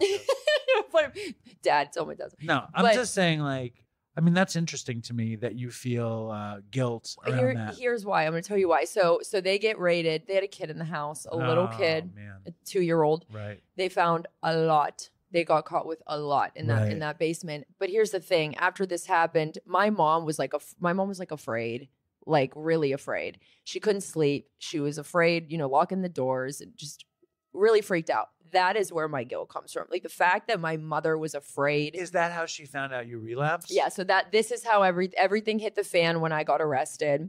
The cops did release me, which I'm grateful for. I didn't have to spend the night in county. They did release me, but I didn't come home to get Mila. So that was the thing. I was supposed to be getting Mila from her dad, and I was nowhere to be found. So Tyler and my parents are just at the house, like trying. So what did you do? Well, so I left the police station. I had my mom's car, and I just drove home. I drove home. I walked up the driveway, and my mom was immediately like, "You need to go to rehab." Now, here's what's interesting. Were you sick at that point? Yes, I was. I didn't get to use. I was still sick. Yes. Well, they didn't know Tyler was using. We tried to pull it off in this way where Tyler was sober so that hopefully I could go to treatment for 30 days. He could live with my parents, stay there, and then I'd come out. Well, the cop, told my dad, it's like, that kid's using. I promise you that other kid's using. So my dad kicked Tyler out. Tyler's in Pittsburgh, knows nobody. My parents kicked him out. I went to treatment in Pittsburgh, which I didn't want to do. I wanted to go back to California. Oh, sure. Warm. Yeah, right. So I made it happen. I made a couple phone calls in the treatment center. I was only in that treatment center in Pittsburgh for 3 days before somebody came and got me. I left, got on a plane with Tyler, and we went back out to California. How together. did Tyler get the flight? We did it through insurance. We knew a guy. Body broker kind of thing? Well, so I have to say, kind of this guy, he does good. Like he's really not just straight up body broker. He gets people into treatment. He's not one of the ones that like feed you drugs first. You know, he's not like one of those. See, I wanted one of those for myself. Well, it is nice. I never got that either. No. How about I got In and Out. He used to get us In and Out before we'd go into treatment. That's a decent deal. Yeah, that's why I liked him. How about the powder of Pittsburgh versus the tar of California? I was a powder girl. Wow. I'm an East Coast girl, so I'm a powder girl at heart. I feel like you need to get some fucking crazy tar to not be a powder person. You know what? You're right. You're absolutely right. And I don't know if I ever got that. I mean, I got good tar, but I can't say. I got very little good tar. It was everything I did in LA was like, I lived in LA for years. I didn't know that. And everything I got in LA was the garbagiest of the That's garbage. how I felt too about it. Except I was in treatment one time in LA, and I told the story a million times, but there's some Armenian kid checks into treatment, and the treatment was structured like it was this group of buildings with a grass in the middle. Okay. And some dude throws a tennis ball full of tar into the grass from outside his buddy or something. And it was this tar with this stamp that was nice. And I was on buprenorphine, but I did it anyway. So I never did nice tar. What happened when you did all the buprenorphine? Did you still get high? No, I was blocked. Oh, damn it. And like your friend in treatment, I ratted myself out because I felt so guilty. Oh, well, you know, at the end of the day, that's the right thing to do. Wow, I was fucking out of my mind. Out of your mind. Because the buprenorphine had hit me in this crazy speedy way, and I was like crazy, and I got kicked out immediately. But so you go home, you go back to LA or Orange County, you go back to California, strung out, changing rehabs, and you go to the same spot. Can I tell you what's so funny? Where we ended up going is where we worked. Stop. I swear to God. Here's what's so funny about that treatment center. By the way, they shut it down now. Or no, they sold it. They sold it to the guy the body broker, but he really is just like a marketing guy, but gets people into treatment.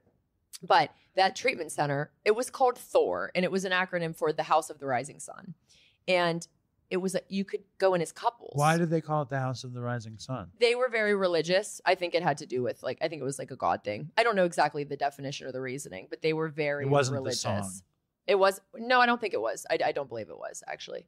But either way, it was a couples treatment center, which I don't believe in. I don't think you should get sober with a partner ever. I've never even heard of that. Yeah. So you and Tyler check in like junkies in love? Yes. Junkie love? Yes. Wait, can I tell you how junkie love this is? We're laying in the bed together sick. Junkie love is the best. nurse comes in and just drops Suboxone under our tongues as we're laying there together watching Netflix. How romantic. How romantic. That right there. Junkie love. Junkie love, ladies and gentlemen. Tell you what. There are better things in life. However, if you have a couples rehab, you better name it Junkie Love. It was, well, I know, right? Like, come on. There's not a lot of them because it doesn't work. I've never heard of it. They don't work. So That's why. So what happened? It didn't work. He didn't want to be sober. This poor guy still doesn't want to be sober. So I had the goal of getting sober and getting back to my daughter. All he knew was that he wanted to live on the West Coast. He wanted to stay in California. So we knew it just wasn't going to work.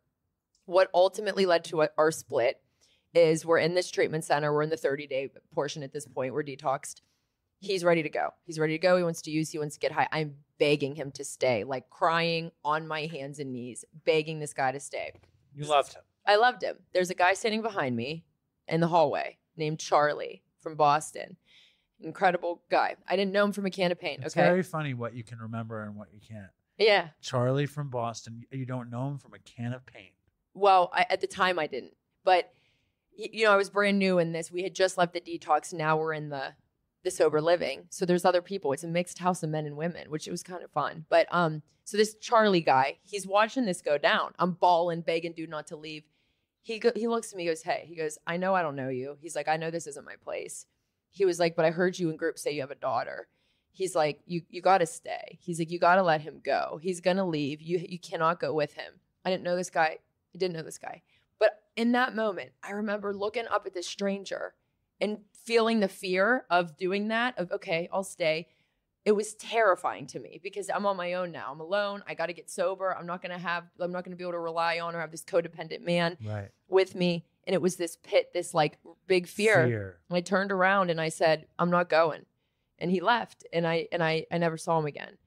Tyler. Now here's where my relationship begins with Charlie, who died as a direct result. That's why I'm like this right now. But he ended up passing away a few years later as a direct result of this disease. He was drinking and driving on his motorcycle in Dana Point, and he wrecked and he hit his head. And so, but my Charlie, like we spent a lot of time together. You think he was strategically trying to get with you by making you stay? You know what? I think that he probably, he probably thought I was pretty, whatever. I want this girl to stay. This could be fun type of thing. But we didn't know each other well enough yet that I can say he had like a crush or anything. Right. But what I will tell you is I stayed sober. What ended up happening, again, him and I became the house managers of that sober living. Wow. So Charlie and I are working together. We had this white Yukon, and we would drive around sort of druggy buggy. We would take everybody to meetings. I was sober. shotgun. I got sober, and I was shotgun, and we would have so much fun. We'd blast music. We would take all these kids to church. We would take them to meetings. We'd take them to lunch. I mean, we it was a blast. So you have a serious issue with codependency. I did. But guess I've been single for 2 years, ladies and gentlemen. We're working it out. We're working on it. But I couldn't live without a boyfriend. I mean, I always had one. And it took a while to even realize that I was doing it. It was like the vine. I wouldn't let go of this one until I could jump to the other vine. And that's always how I viewed it in my head. So what happened was I did stay sober.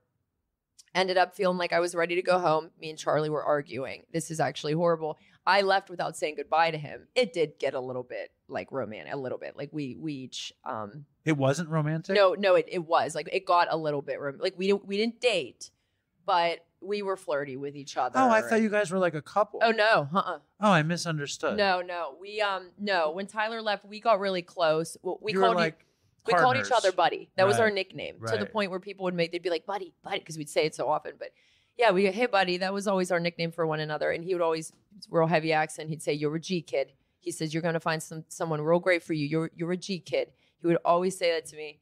So it wasn't a romance. It wasn't like some weird setup thing. No, not at all. Not at all. He was looking out for you. He was looking out for me. He was a lot older than me at the time. I was in my, 20s, young 20s. He was almost 40. But we had a lot of fun together. And when I finally was ready to go home, him and I were arguing. I left without saying goodbye to him. And then I never saw him again. That was a really big lesson I learned about life. But I unfortunately, when I went back home this time, I wouldn't stay sober this time either because I didn't have any tools. I was staying sober because of the atmosphere I was in. I didn't have any tools. I had never done AA still.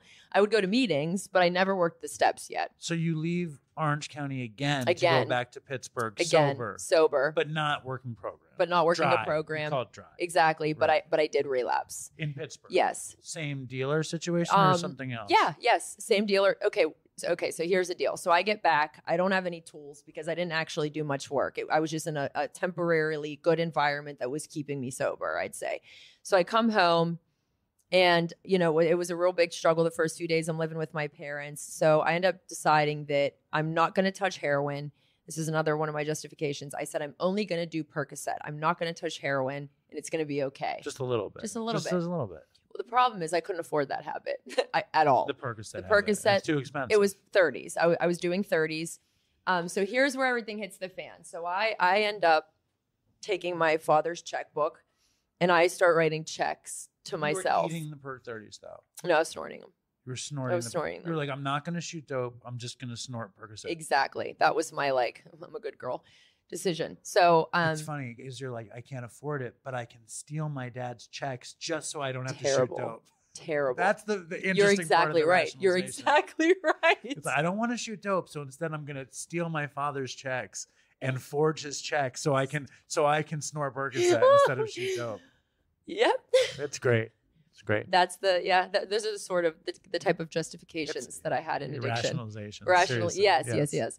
So I got away with this for a couple months. Again, I was working at P.F. Chang's again. I was a waitress. They actually called me. I had a nickname. It was called Where's Abbey? Because I was always in the bathroom trying to get a vein and I could never get a vein. I'd be gone for an hour. So you were done snorting the Perc 30s. No, okay, no. You know what? No, I didn't mean. No, listen, no. I didn't. That was your first run at P.F. Chang's. I didn't mean to confuse you. My first run at P.F. Chang's, I was doing that, but they were still calling me. Where's Abbey? Where's Abbey? Anyway, so I'm trying to work. And by the way, the ironic part is me working there again. That was me trying to make amends with PF Chang's, even though I was using again. Because I just left. I didn't tell them I was quitting. I didn't leave appropriately, and I wanted to. You went back to make money. You didn't go back to make amends. Well, no, but I did in an egotistical way. I'm not even giving myself any credit. It was very egotistical. It's like explain. I wanted to go apologize to them for leaving and not quitting appropriately. I had a shift that I just didn't show up for. It just wasn't right. You wanted to show them how well you were doing also. Yes, in an egotist. It wasn't genuine. Right. But I also wanted a job. So Make there were cash. motives. Exactly. So I'm working at PF Chang's again, just a little bit. And then I ended up getting a job where I was working with mentally challenged people. And I'll be honest with you, to this day, it's one of the greatest jobs I've ever worked. What were you doing with them? So I was literally like a housekeeper. They all lived in like a home together. I would help take care of them. So I'd make them dinner. One of them would have swim every Tuesday night. I would take her to her swim. She was like 50 years old. I would drive her to her swim class. She would say, Abbey, watch me dive. This 50-year-old woman. And I'd go, you're doing great. Oh my God, it was the most fulfilling thing I've ever done. But I was doing Percocet. And were you with Mila? So Mila was still, the custody thing was with my parents and Bobby. And because I was living with my parents, I got to see her 50% of the time. Was that stressful? I mean, no, I was very grateful that I was in a position in an environment where I could see her and be a mom because I know my own place. I couldn't afford it. And they still had rights over her. And I was just living with them. So by association, I guess, I was able to be there with her. But how much of a mom I was, not much of one. I did end up getting a little apartment while I'm taking the checks and stuff in this real shitty town, a little tiny place. And I had this goal for Mila to move in. I remember being real resentful of my parents for not letting her move in right away. And well, I knew all along that one day I was going to get a phone call from my dad, and he was going to see that you were robbing him through checks. Oh my God! Especially somebody who's an architect who has. I mean, I think somebody could rob me via checks very easily because I don't know what the fuck is going on. Right. But my dad, I say that no too. way. Yeah. Right. So here's what happens. I'm at home in my little tiny house, and I get the call, and here he went to pump gas and his card declined. Which again, should never happen. Should never happen. No. He works very hard. Should never happen. So he goes straight to the bank, and he prints out every single check that I ever forged.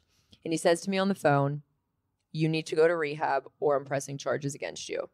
And so obviously I chose rehab. But here's the thing: I immediately start shuffling around. I call Charlie. He's still alive. It's fine. I call Charlie. I call Robbie. I call everybody to try to get a flight back out to California with my health insurance. I mean, I always got out there for free. The old system. Here's what's so interesting. Charlie kept saying no. Because he knew. Wasn't going to help you. I couldn't put that together until years later. I'm not even kidding you. I was mad at him for years. But he was also the person who said, you can't leave with Tyler. Yeah. You're a G kid. He did look out for me. Well, that's his handwriting. Wow. Yeah, that's how much he means to me. Show the thing. He used to leave me Post-it notes that would say, you're a G kid. So I got his handwriting and the exact Post-it note tattooed on me. I mean, I don't know. Yeah, he was a big piece of my life. But so anyway, nobody would let me come out there. And I was like, F you. I was very angry. How old were you at that point? Like 25, 26? Yeah, I'd say 25. Well, maybe a little bit younger because 24, 6 years sober. 24. I was 24, yeah. I wasn't 25 quite yet. So they're not sending you back to California. Nobody will get me a flight. And I was You're like, so wait, angry. I can't do what I want. I can't do what I want. Exactly. I don't get the privilege of going back to the beach. So for the first time ever, I mean, obviously, besides the time I was there for 3 days, I go to a treatment center in Pittsburgh, right outside of Pittsburgh in Washington County, Greenbrier. I think I've heard of it. I was going to say it's pretty well known. So I go to Greenbrier. I'm fucking pissed. I'm miserable. Nobody will enable me. Nobody will support me. So, you look at the first time I was ever in rehab, I was getting cards from people I didn't even know. That's who my mom is. I was getting shit sent to me, blankets. They flew out there, all the things. Now here I am in Pittsburgh at this treatment center. A little while later, I have nobody to call. Nobody will answer the phone. I have no money. I have nothing. And I'm there because I don't want to go to jail. I don't want to go to prison. I don't want felony charges. Because your dad is actually going to go through with it. Well, he told me if I went to treatment, he wouldn't. He said it was an ultimatum. He said treatment or I'm pressing charges. So it's interesting. So I get through this 30 days. And I'm going to be honest, there were a lot of differences the last time. I was just broken. I wasn't making friends. I wasn't putting makeup on, which I would do all those things every other time I was in treatment. I'd get ready in the morning. I would have fun. We'd play volleyball. This last time, I was like broken in a corner.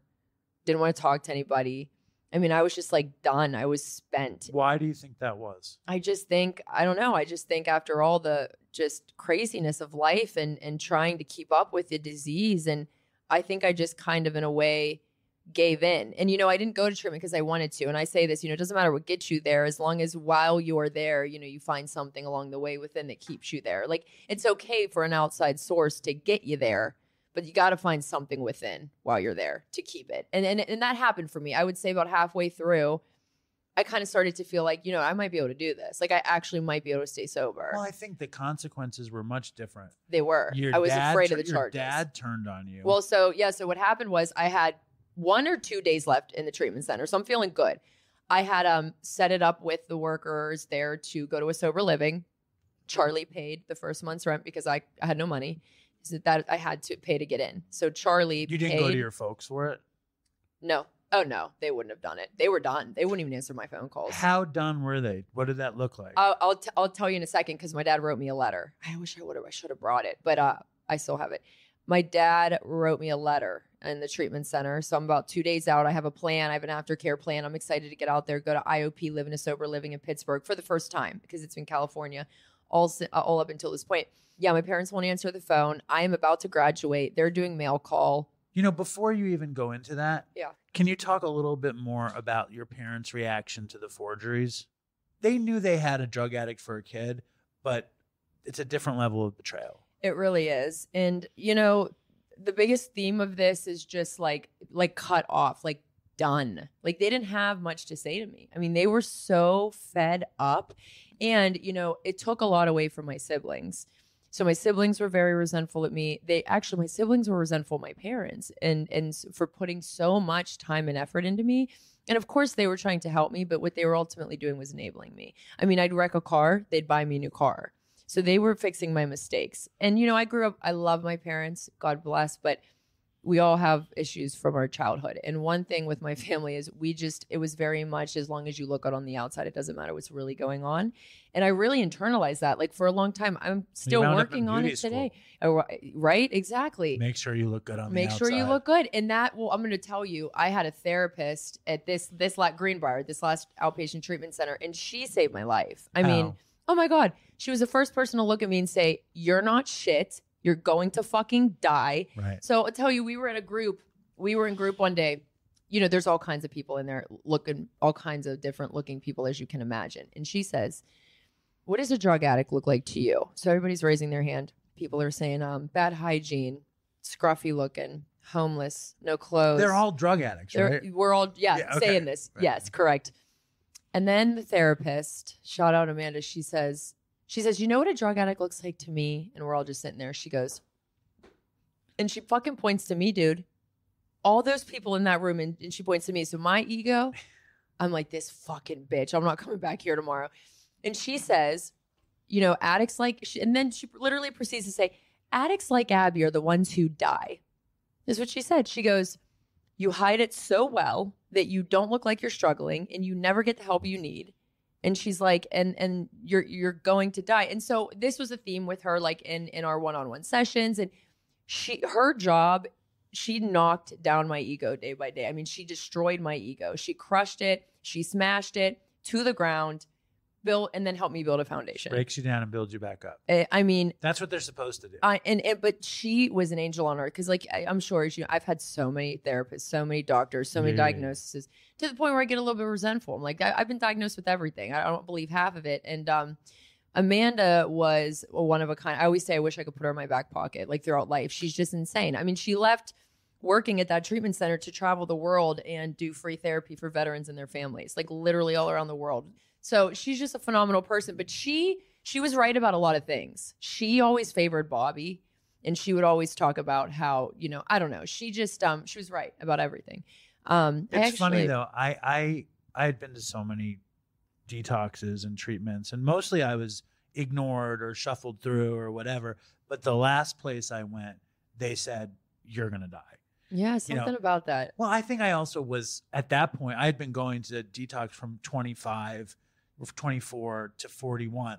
So at 41, they're like, you're gonna die, and I was like, you haven't yet. Yeah, I was like, you're probably. You haven't yet. You're close. But I was always like, bullshit. Like it won't kill me. Right? You believe one, and I wanted to tell you. Yeah, you also look a lot younger than your age. Oh, that's very kind of you. You really do. If I only dyed my beard, I would really. I would be so youthful. Oh, I'd guess you. I would seriously 30s. I mean, easy. Oh, stop it. No, easy. I look at my face. Am I smiling? I'm so serious. Let's get back to the story. Okay, so listen.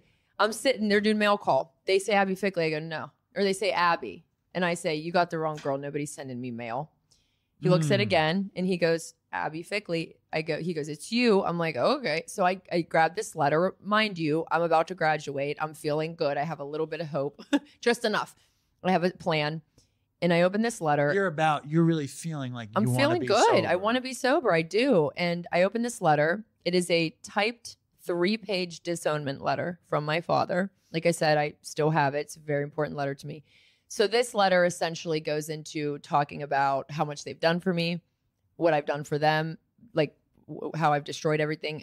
It's really horrible. I mean, my dad talks a lot about in the letter how he was always the one person who advocated for me.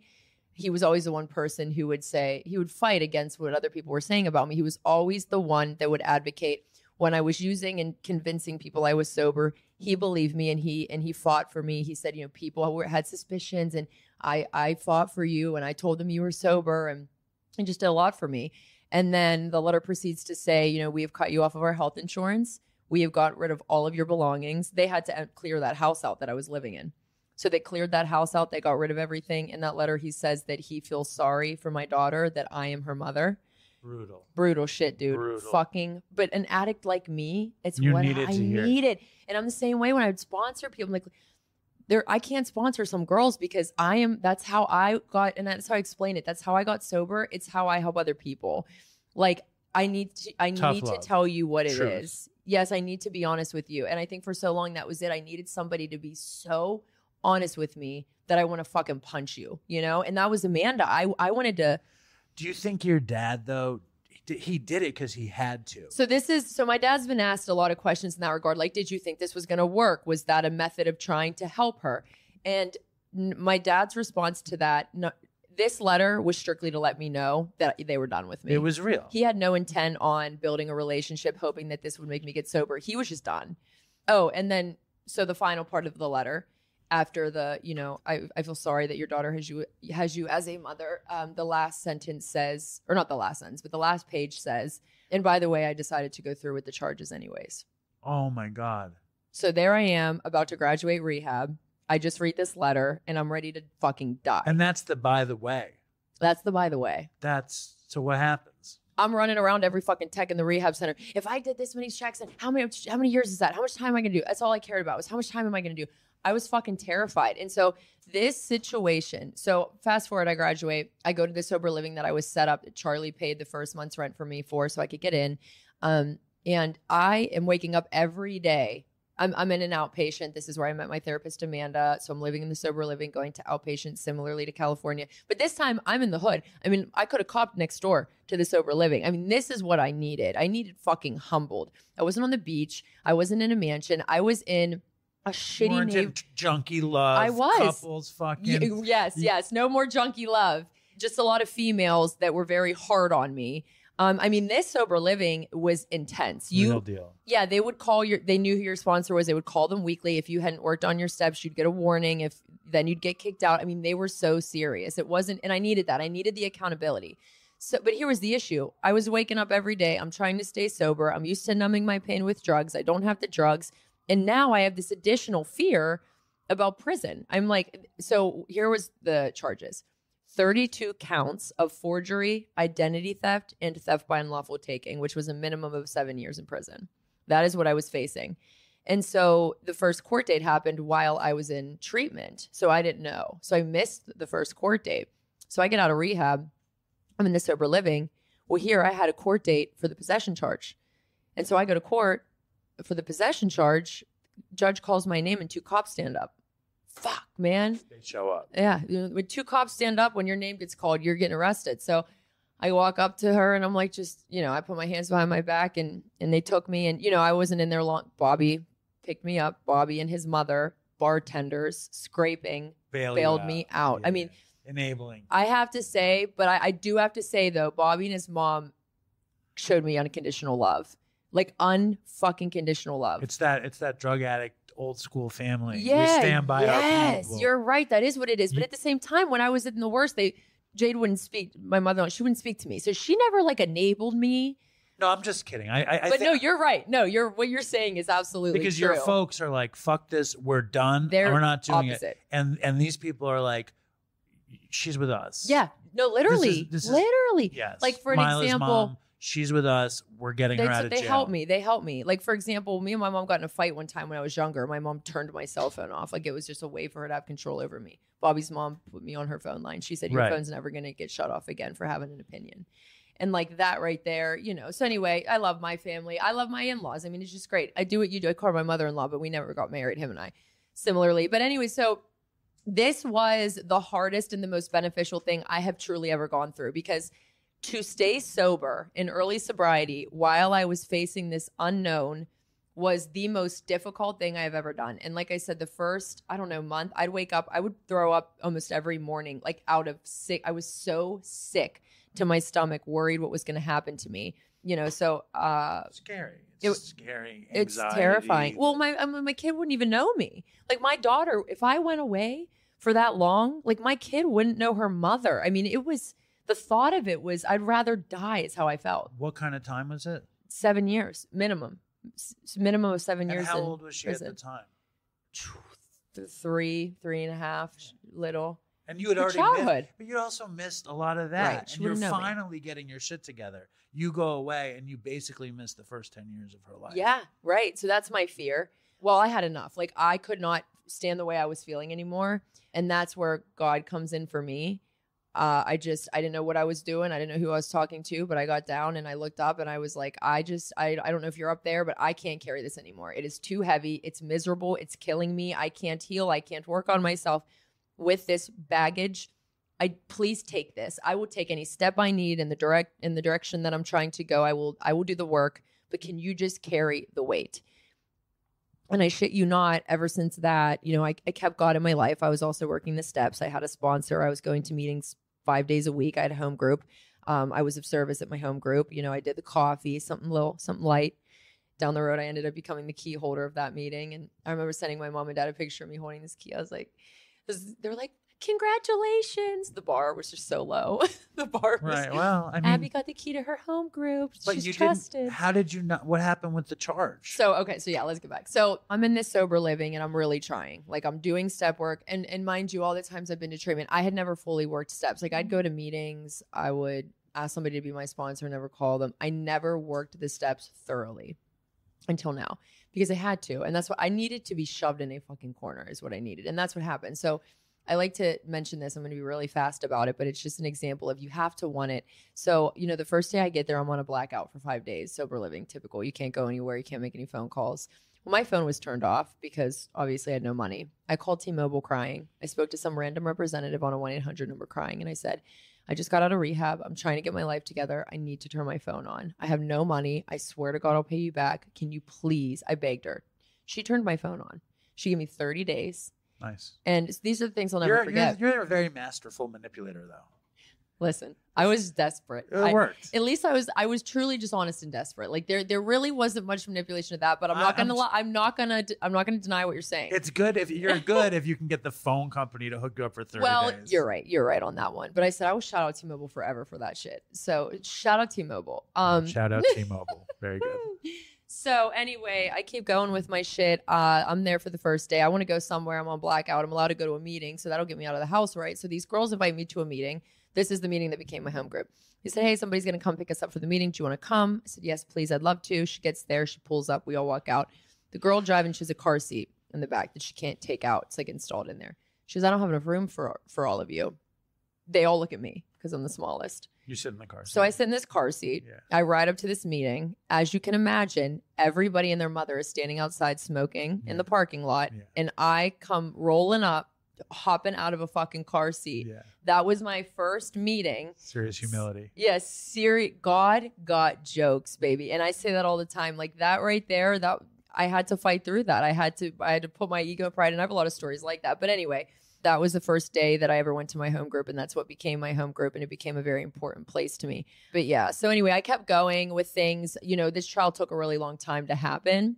I get to a year sober, and we're going to trial. Does your dad feel guilty that you're in trial? Like, how is he living with it? So here's the deal. So this whole year that I got sober, or that I stayed sober for a year for, I didn't speak to them. We had no contact. relationship until right towards I was getting to a year. We were starting to like my mom would let me come pick up Mila and take her to Chuck E. Cheese type shit. But in that year, any contact with Mila?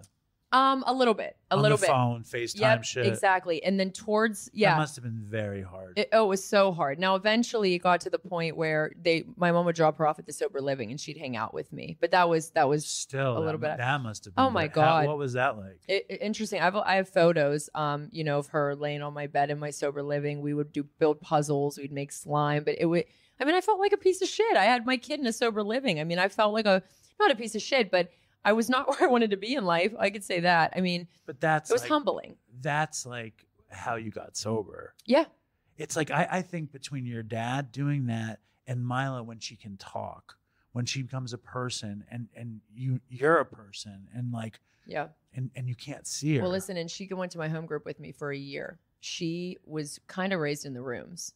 So if you ask her, like, what the hell is a meeting? What's AA? She says all these people, they all have the same problems. And when they all talk to each other together in a room and leave, they feel better. And it's like their medicine. That's what she'll say. That's her definition of a meeting. I have not hid shit from her because I don't ever want her to blame herself, but I don't want to get too off on that. So, right. So I'm kind of talking to them a little bit. My mom's letting me see Mila. We go to trial. My mom sits in the back. My mom had an issue with enabling. So at this point in the game, she just stayed back. She knew that was her position, and I respect and I appreciate that from her. She knew that she couldn't contribute anything good to this, so she was there, but she stayed in the back of the courtroom. My dad, on the other hand, this is insane. So this is the longest amount of sobriety that I had ever had. They really were starting to believe in me. They were seeing a difference. I wasn't talking shit. I was walking it. So my dad ended up hiring a lawyer on my behalf to fight himself. I wonder if they knew that they couldn't retract these charges. I almost wonder if they You never asked them? You know what? I'm going to ask him when we finish this. You should make a video with him about it. Okay. Be a huge video. Truly, because, I wonder if they thought they could retract these charges if they wanted. I don't know if they knew that the state was going to pick them up regardless. And that's what happened. So my dad hires this lawyer. And we stand, my father and I. Because he believes in you. Now, yeah. So a year in, he's like, he sees his daughter again. Yeah. And he probably hasn't seen his real daughter. So long. Yes, exactly. So him and I stood in front of the judge and fought this together. And that was one of the first times I've ever seen my dad cry. He spoke on behalf of me to the judge. What I was up to, what I was doing. And I had a lot to show for at that point. And I was also on probation, supervised probation for the possession shit. And that was so good. I had so much accountability. It was so good and I got really lucky with my PO. She was like my second sponsor. I would call her, we'd chat. But she also knew that you were working a program. Yeah. Because you actually were. You was. Weren't trying to get away with shit. You were trying to actually do this thing. And I was so humble and I was so broken and I wasn't afraid to admit it. I didn't feel the need to look like I had it all together. For the first time ever, it was very freeing. I felt okay. I felt good not having to prove a point or prove myself or show how great I'm doing or how great I look. For once I could just say, hey, I'm broken and I want to work on myself. And I was able to confidently and comfortably and peacefully say that to myself, to others, because my ego was gone. And I always say bury your pride before it buries you, because that's what would have happened. My pride and ego is what would have taken me out. And what I always heard is it's better to save your ass than your face. Yes. Love that one too. I was laughing last night, though. I'm with you with the whole my disease doing. There were so many good ones that I didn't think of last night. You did. I should have had the crowd call them out. Yeah. Well, hey, we'll do it. We'll do it. Been good. We'll be able to do it. So we fight this, and so here's what came of it. And this is I'm very privileged for this. Listen, this, it could have been a very different result, but the judge they dropped 32 counts of those charges down to one misdemeanor fucking theft charge. Wow. Unreal. So That's when the supervised probation started. After that. So anyway, long story short, I paid my parents back in the form of restitution in full. Over time? Yeah, slowly. How much money was it? You know what? It was honestly just a couple thousand. It wasn't anything wild. But that's still a bunch of No, money. yeah, I shouldn't say only, but yeah, it was a couple $1,000s. One Percocet at a time. Slowly but surely, Exactly. we racked up the check. Exactly. So, yeah, slowly paid them back, slowly rebuilt relationships. And then on Mother's Day of 2019, I got custody back of my daughter. Was it split with Bobby and your parents were out of it? I got my half back from my parents. They finally gave it back to me. You had how much time did you have? At that point, so a year. Did you live with them? No, I was living in the sober living. I was a house man. I became a house manager at that sober living. And what happened was it was good. My life got so full and like I was becoming an adult again, so much so that being a house manager was starting to negatively affect my life. Like I got tired of sitting at a table because I can't pee for 2 hours. Right. Somebody was using. I had a job. I had bills to, like I was, so anyway, that's when I started bartending, by the way. That's how I paid rent at the sober living. I was a bartender and I got my car out of repossession mode. As I was paying my parents back, I was also paying, I had to pay for 3 months. I had to pay like $900 to get my car out of repossession mode. Was it challenging to be in early recovery bartending? You know what? No. And the main reason I say that is because, I don't drink, but alcohol was never really a struggle for me. I mean, I drank and did the benzos and it caused a chaotic situation, but like when I found dope and when I was doing pills, I didn't drink for years. And you weren't a Coke person either. So I liked, what's funny is I did Coke whenever I was doing better in life. Right. But I never wanted it when I'm a downer girl. I really am. I'm not a fan of uppers. No, I think I've only done meth like once or twice and it was the worst fucking day of my life. I think it's like all body chemistry, brain chemistry. I agree. How you react to it. We both are very like up, anxious people and you just want to come down 100%. Yes. So, but I'm sure there's a drug scene in the bar.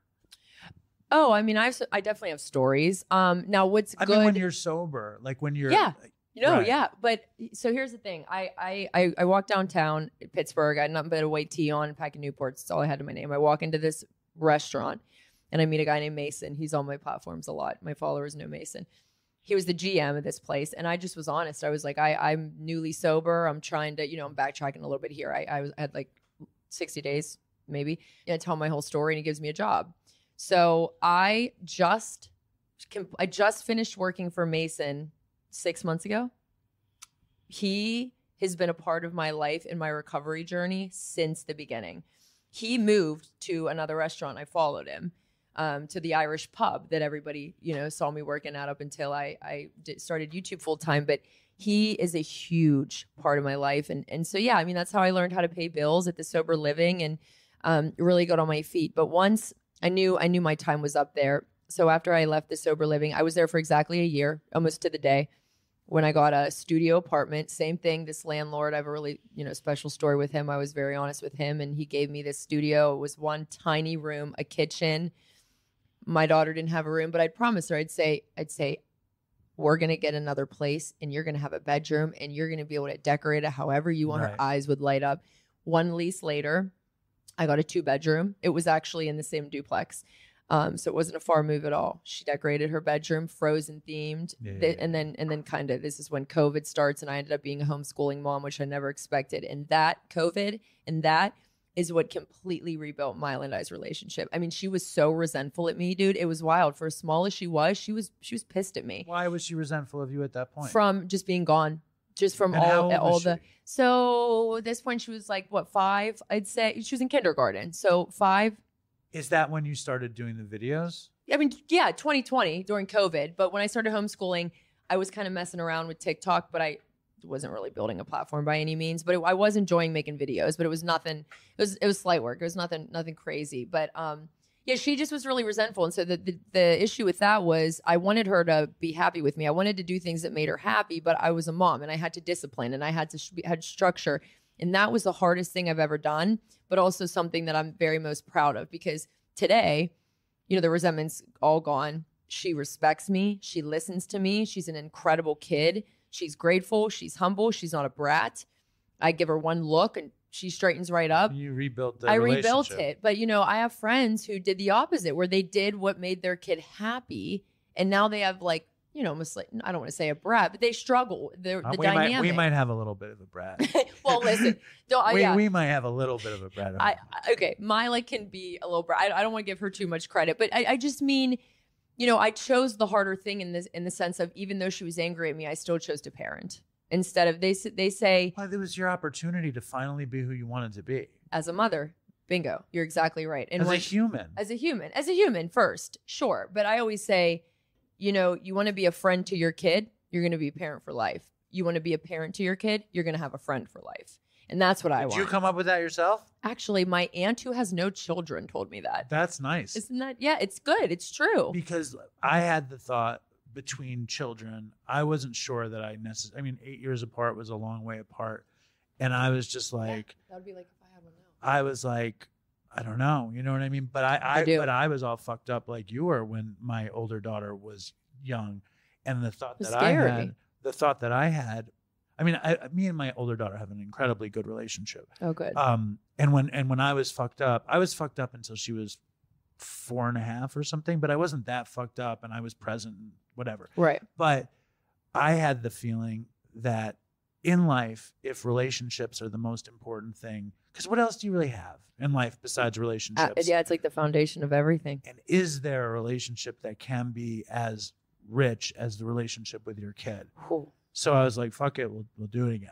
Yeah. Well, and now I have this bratty 5-year-old. Oh, no, I like that. I like that because I always wonder, will I get married? Will I have more children? So when I meet people or see people that have kids that are spread out, it almost like gives me hope in a way. It's like, oh, they did it. I don't know. And I don't know if I'll have any more kids really, but it's doable. It's yeah. Who knows? We'll see what God has in store for me. But I also, just to say, this is my dad always says, my dad stopped like giving me greeting cards or notes. He just started tattooing you? Because he wants me to stop getting tattoos of them. I keep doing it. Well, I've loved dad. Oh, my love mama. But this here You're a G kid. You're a G kid. But this here is the last sentence of the letter. So it says, you have so much to offer and you have so many gifts to share with the world. I just hope that you can find a way to live a happy and productive life. I love you as your father and I always will. So once I felt I had achieved that, I got it tattooed on me. Amazing. Yeah. So and when did this whole crazy, sober, co-parenting influencer shit start? So I started, so interestingly enough, I've always wanted to do YouTube. I had a YouTube channel in middle school. I'd prank call boys and record it and post it online. You still have them? Oh God. I actually think I may have a couple. They're horribly embarrassing. I recently found one of me singing a Hannah Montana song. Did you put them up? I actually did put that one up just because it's cool to see, you know? Of course. But yeah, so here's the deal. So I got back into YouTube in early COVID. What happened was it was the editing, and I didn't have what I needed. I didn't have a good computer. I couldn't edit. It was the long form content. I didn't have the devices to be able to handle it. And in addition to that, my daughter actually communicated to me that she's like, "Mommy, you're always doing that." It was taking away time from her. So I said, screw YouTube, and I stopped. It was a very brief thing for like 2 or 3 weeks. But I was also doing makeup. I was really into doing makeup at the time. Anyway, so then I find TikTok. And I'm like, okay, 60-second vertical form videos. I could do that. I have time for this, you know? So interestingly enough, when I started my platform, I started it talking about domestic violence. I have a lot to my story. When I was in sobriety, about a year. I think we missed out some really good stuff then. Well, I can quickly. So when I was about a year sober, I met a guy. We ended up dating for almost 2 years. He was a part of my daughter's life, you know, but he wanted me to move in with him. It was important for me to get my own place. He didn't like that. I remember when I got my apartment, he was pissed. So many red flags that I ignored.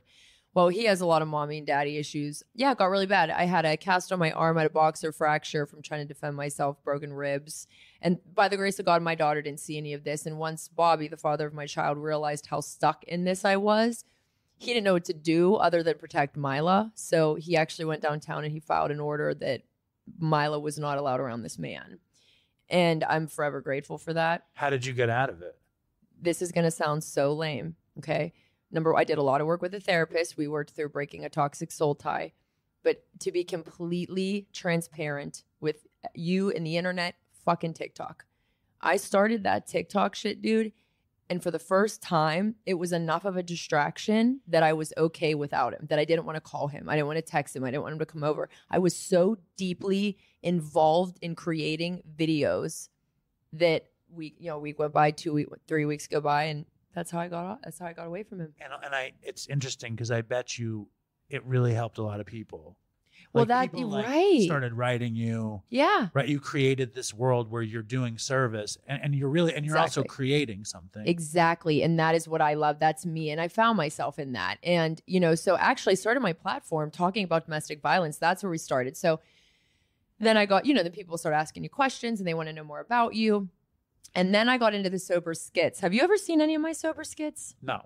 Oh, you guys, if any of you, I'll have to, whether I send them to you. So I used to do these sober skits where I would dress up as, different people in rehab, and I'd make funny skits. I'd, say, we're going to play volleyball, addicts versus the alcoholics. And they'd go viral. I have my biggest one hit 1 million likes. Wow. Likes, not even views. I mean, I'll show it to you. Wow. It's about the trading of perfume in an alarm clock radio in rehab. Girls, I'll give you this if you give me your perfume. How'd you get that in here? You can't have perfume. It has alcohol in it. Just so many people related, and it was funny. So anyway, that's where I started. But then I realized I could really do something here. I realized I could make a life out of this, a career out of this. And so I never wanted to stop talking about sobriety because it is such an important piece of my life, but I wanted to expand.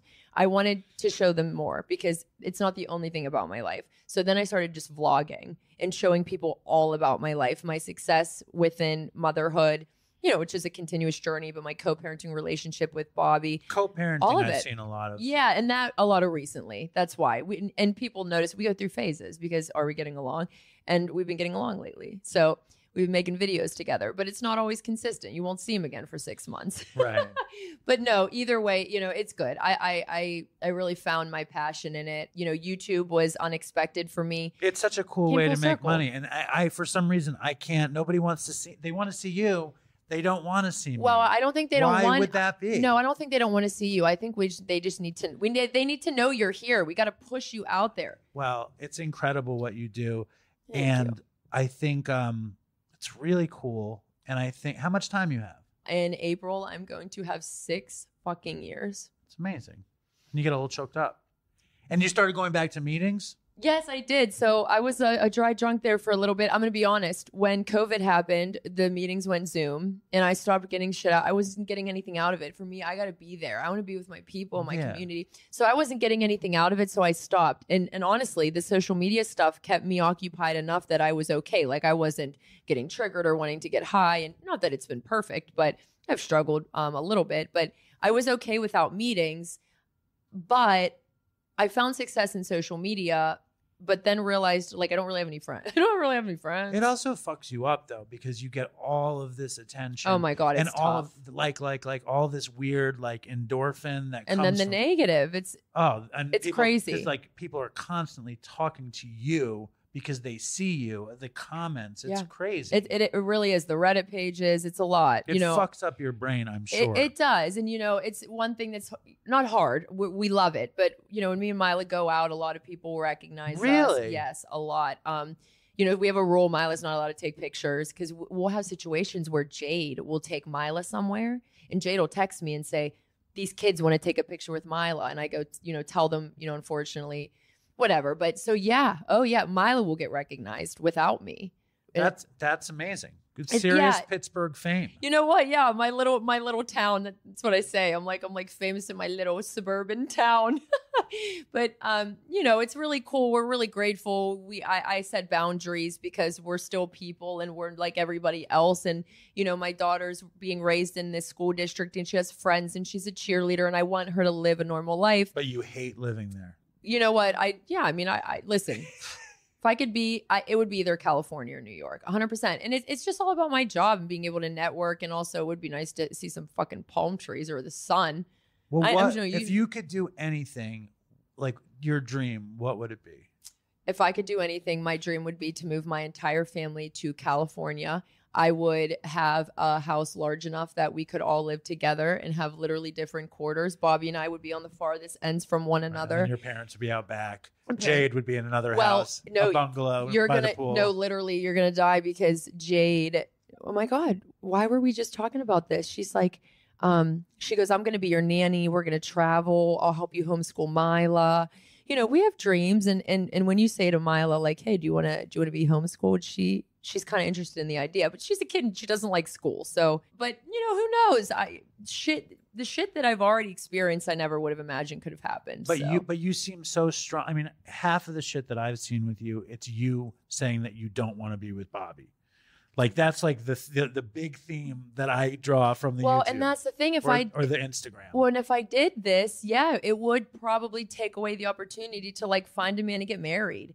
Like if I chose to really dive into like my co-parenting life to the point where we like co-parented in a house nearby or lived in another place or like whatever, I do think it would make it a lot harder for me. I think it's two different directions of life. Or I could meet somebody, marry them, and have 3 more kids. I really don't know, but I will tell you, I am so incredibly confident that God has a. You're just sure you don't want to do it with Bobby right now. That seems like the only. Bobby, I love you, but we're just good co-parents. It's fascinating because like I worked so hard to put my family back together, so I always tell the person you should just go back, have a family. Bobby's on the other end of the screen, like. I like this dude. Give him a chance. I know. Give Bobby's him a fucking listening. chance. He's blushing on the other end of the screen. But you got to do what's good for you, and you got to like. And Mila. Yeah, and Mila. It's like I've been saying this more and more, and it seems like not something that I would say, but I really believe it. If you put your recovery first, everything else will fall into place. It just will. It will. Especially you, because you have this fucking fame and this platform, and you weren't putting it first, and it was fucking you up. And then you put it first a little bit, and you're like, wait a sec, I know who I am. Yes. I know what I want to do. I get this. Yes, you're exactly right. And you know what I have to say? I'm so grateful for all of my family and their support towards it. I mean, it's incredible. Jade and Bobby, and Bobby could have been like an asshole baby dad that was jealous, and he could have been like, I don't want Milo online. I've seen that shit. We've talked about it a little bit. Like I was nervous when when I started to get some traction and get some success. I was so afraid that he was going to screw it up. And we just talked about it recently. And I told him, I said, I'm really grateful for you that you let me do this, and you're just proud of me. And well, you're doing really well. I mean, everybody wants to do what they want and make money and be free, right. And you're working it out. Listen, it's unreal. And like you said, with the recovery, put your recovery first, everything will follow. I totally agree. But just to add to that, for me also, with just my religion and God, church and recovery, meetings, the whole 9, putting all of that first, I am so confident that as long as I follow that, like I know God has an insane plan for me. Like even with YouTube, I thought I wanted to be some TikTok star in 2020. I wanted to blow up. I was so pissed off that it wasn't happening. I don't know if I told you this, but I gave it over a year, TikTok, maybe a little longer, 1.5 years, either way. I was sick of it. I wasn't seeing much results. I had a little bit of a platform, but it kind of plummeted. I wasn't growing. I'm like, you know what? I'm not doing this. I'm going to give up. Maybe I'll go back to doing hair. I wanted to do real estate. And I said, but I had a lot of videos that were really good quality that I felt needed to be seen by more. I had this urge. So I said, okay, here's what I'm going to do before I completely give this up. I'm going to take all of this content that I worked so hard on that I think is really great, and I'm going to blast it to YouTube Shorts. And this was when YouTube Shorts was brand new, just December of 2022 is when I did this. So I blasted all my best, what I thought were my best videos to YouTube. Kind of forgot about it, really. Week later, went to check in YouTube Studio, and that was it. I mean, I don't remember if it was just one video or a couple, but they were viral. And I shit you not, Dave, from there, everything I posted, they showed the fuck up for me.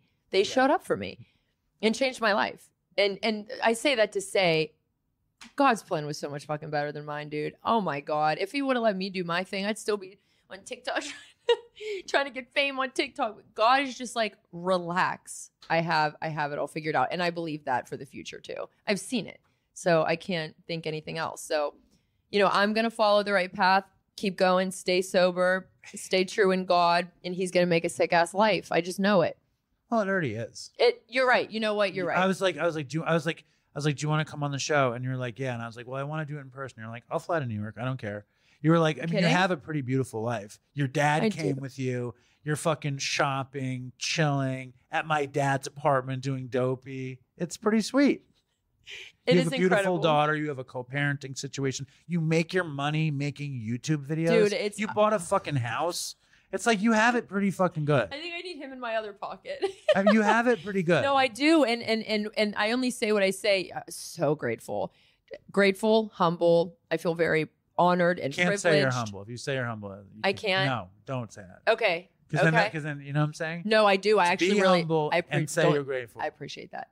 But what about, I say a lot because I believe this is true. I say it's an honor and a privilege. Yeah, I did say that. Okay. Yeah. All right. We'll leave the humble part. I agree. Thank you. Don't say it. No, I know what you mean. Because it fucks with I know people. You exactly don't what wanna you hear about mean. that. No, that's good, Dave. You know I what I'm saying? appreciate that. Because I'm not It's always good. humble. You know what I'm saying? No, you're right. I think you got to be a little cocky sometimes.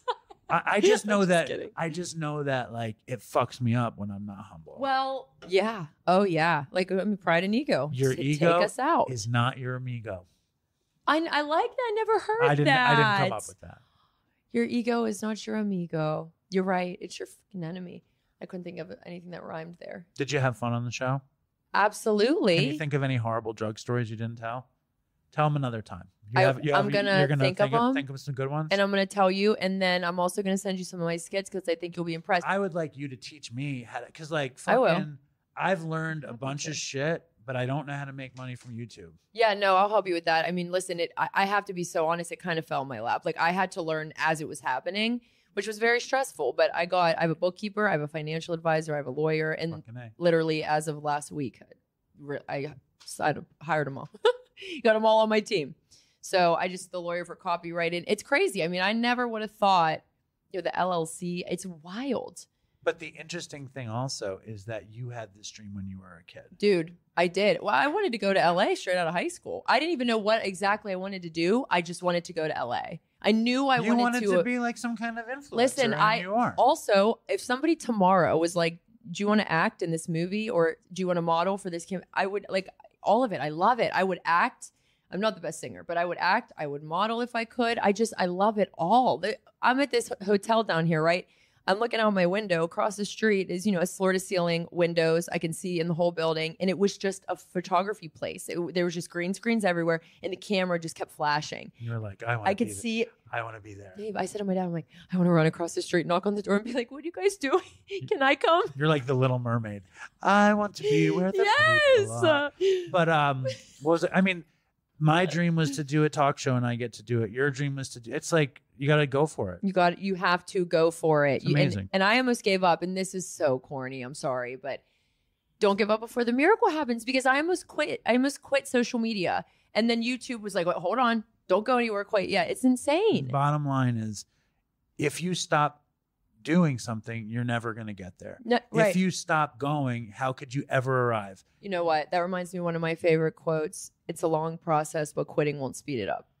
I love that. That's one of my favorite quotes. I didn't come up with that one either. It's good. It's good. Isn't that one good? Yeah. Thank you, Abby. Oh You're my fucking God. great. Thank you. I'm so happy to be here. Sweet. Ask me back anytime. I will.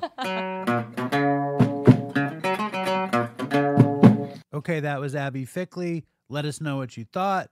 It's always good to have a young person recovering from heroin with kids on the show. So send in your thoughts to dopeypodcast@gmail.com.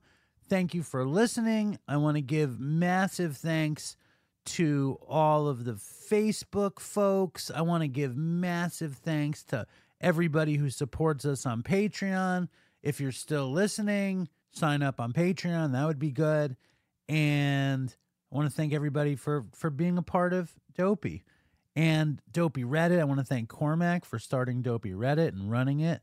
And people in Dopey Reddit are a very interesting bunch because they posted so many hate posts about Fentanyl J, and now they're all wondering what's become of Fentanyl J. I'm going to read this Reddit post before we end the show.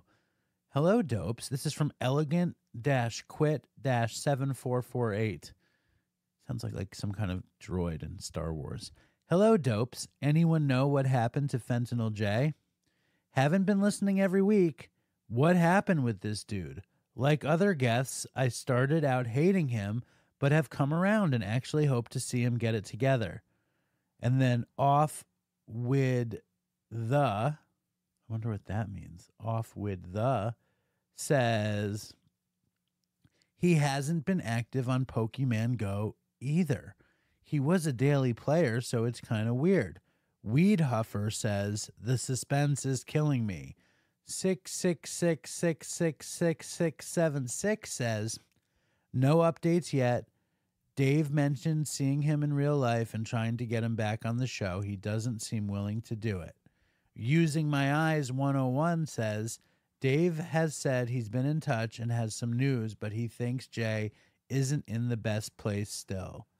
Notorious Cootie says he's probably using opiates or other hard shit again. It was only a matter of time. Last we heard from Jay, he somehow got a script for 15 milligram Roxys for his broken hand or something like that. Wrist? I live like 20 minutes from them. I think it's very strange that he would have gotten a script of Roxy so easily for that minor injury. They are really tight on Long Island. At most, they would give him like 5 Percocets, especially for a young person. So either he got lucky and that script set him off on using more, or maybe that was a whole story he made up to justify going to cop pills. I could definitely see myself in the same situation, convincing myself that I need the oxy because of a real injury. Eye of the Gore says, I'm sure I'm not saying that right. I actually did the exact same thing once. I had emergency surgery for abscesses in my throat, almost certainly from doing too much coke, and spent a couple nights in the hospital. They had me on IV Dilaudid, but moved me down to Norco syrup before discharging me. Norco syrup. Sent me home with a script for a bottle of the Norco syrup. I didn't have insurance at the time. Dilaudid and Norco syrup both sound so delicious to me. I didn't have insurance at the time, figured out Medicaid shortly thereafter. Otherwise, I'd still be in debt, and the syrup was $200. I was legitimately in pain, but I knew that I would go through that prescription in a week and still be in pain and not even get high. So I instead took that $200 and bought as many 10 milligrams oxys as it would get me. Beep, boop, beep 9 said, I miss Jay. It would be good to have an update from him. And Jimmy James Dog says, agree wholeheartedly. Yeah, I saw Jay. His wrist is healed. I don't think he's on pills. And I don't know if he'll ever come back on the show. I don't know. But we will find out. More will be revealed, as they say. I do know my dad will be back on the show. His lady friend is saying he really misses coming back on the show. And I know my dad recently visited his friend Seymour. So you will get an update of my dad's visit to Seymour. Maybe we'll figure out some kind of Jay update. Who knows? Anyway, stay strong, Dopey Nation, and fucking toodles for Chris. I want to take a walk around the world. I wonder would it do me any good? Until I get some money in my pocket, then I guess I'll just have to walk around my neighborhood. But I want to be good so bad. Want to be so good, so bad, so bad. I want to be good so bad. Bad desire's all I ever had. And I want to take a ride up in the sky. Watch as aeroplanes just pass me by. And I want to see a Lear jetliner take a dive, just to show all of these people what it means to be alive. But I want to be good so bad. Want to be so good, so bad, so bad. I want to be good so bad. Bad desire's all I ever had. And my shadow's getting smaller and smaller. And it's high noon where I stand. Shadow's getting smaller and smaller. And it's high noon where I stand. And I wonder would they pay it any mind when I leave this busted city far behind. I'll take the high road, however far it winds, because peace and love are very, very, very hard to find. And I want to be good so bad. Want to be good so bad, so bad. I want to be good so bad. Bad desire's all I ever had. Damn it, all these suckers make me mad. And it's all I ever had. And it's all I ever had. And these suckers make me mad, and I want to call my dad. And it's all I ever had. And it's all I ever had. And it's all I ever had. And it's all I ever had. And these suckers make me mad, and it's all I ever had. And I want to call my dad. And it's all I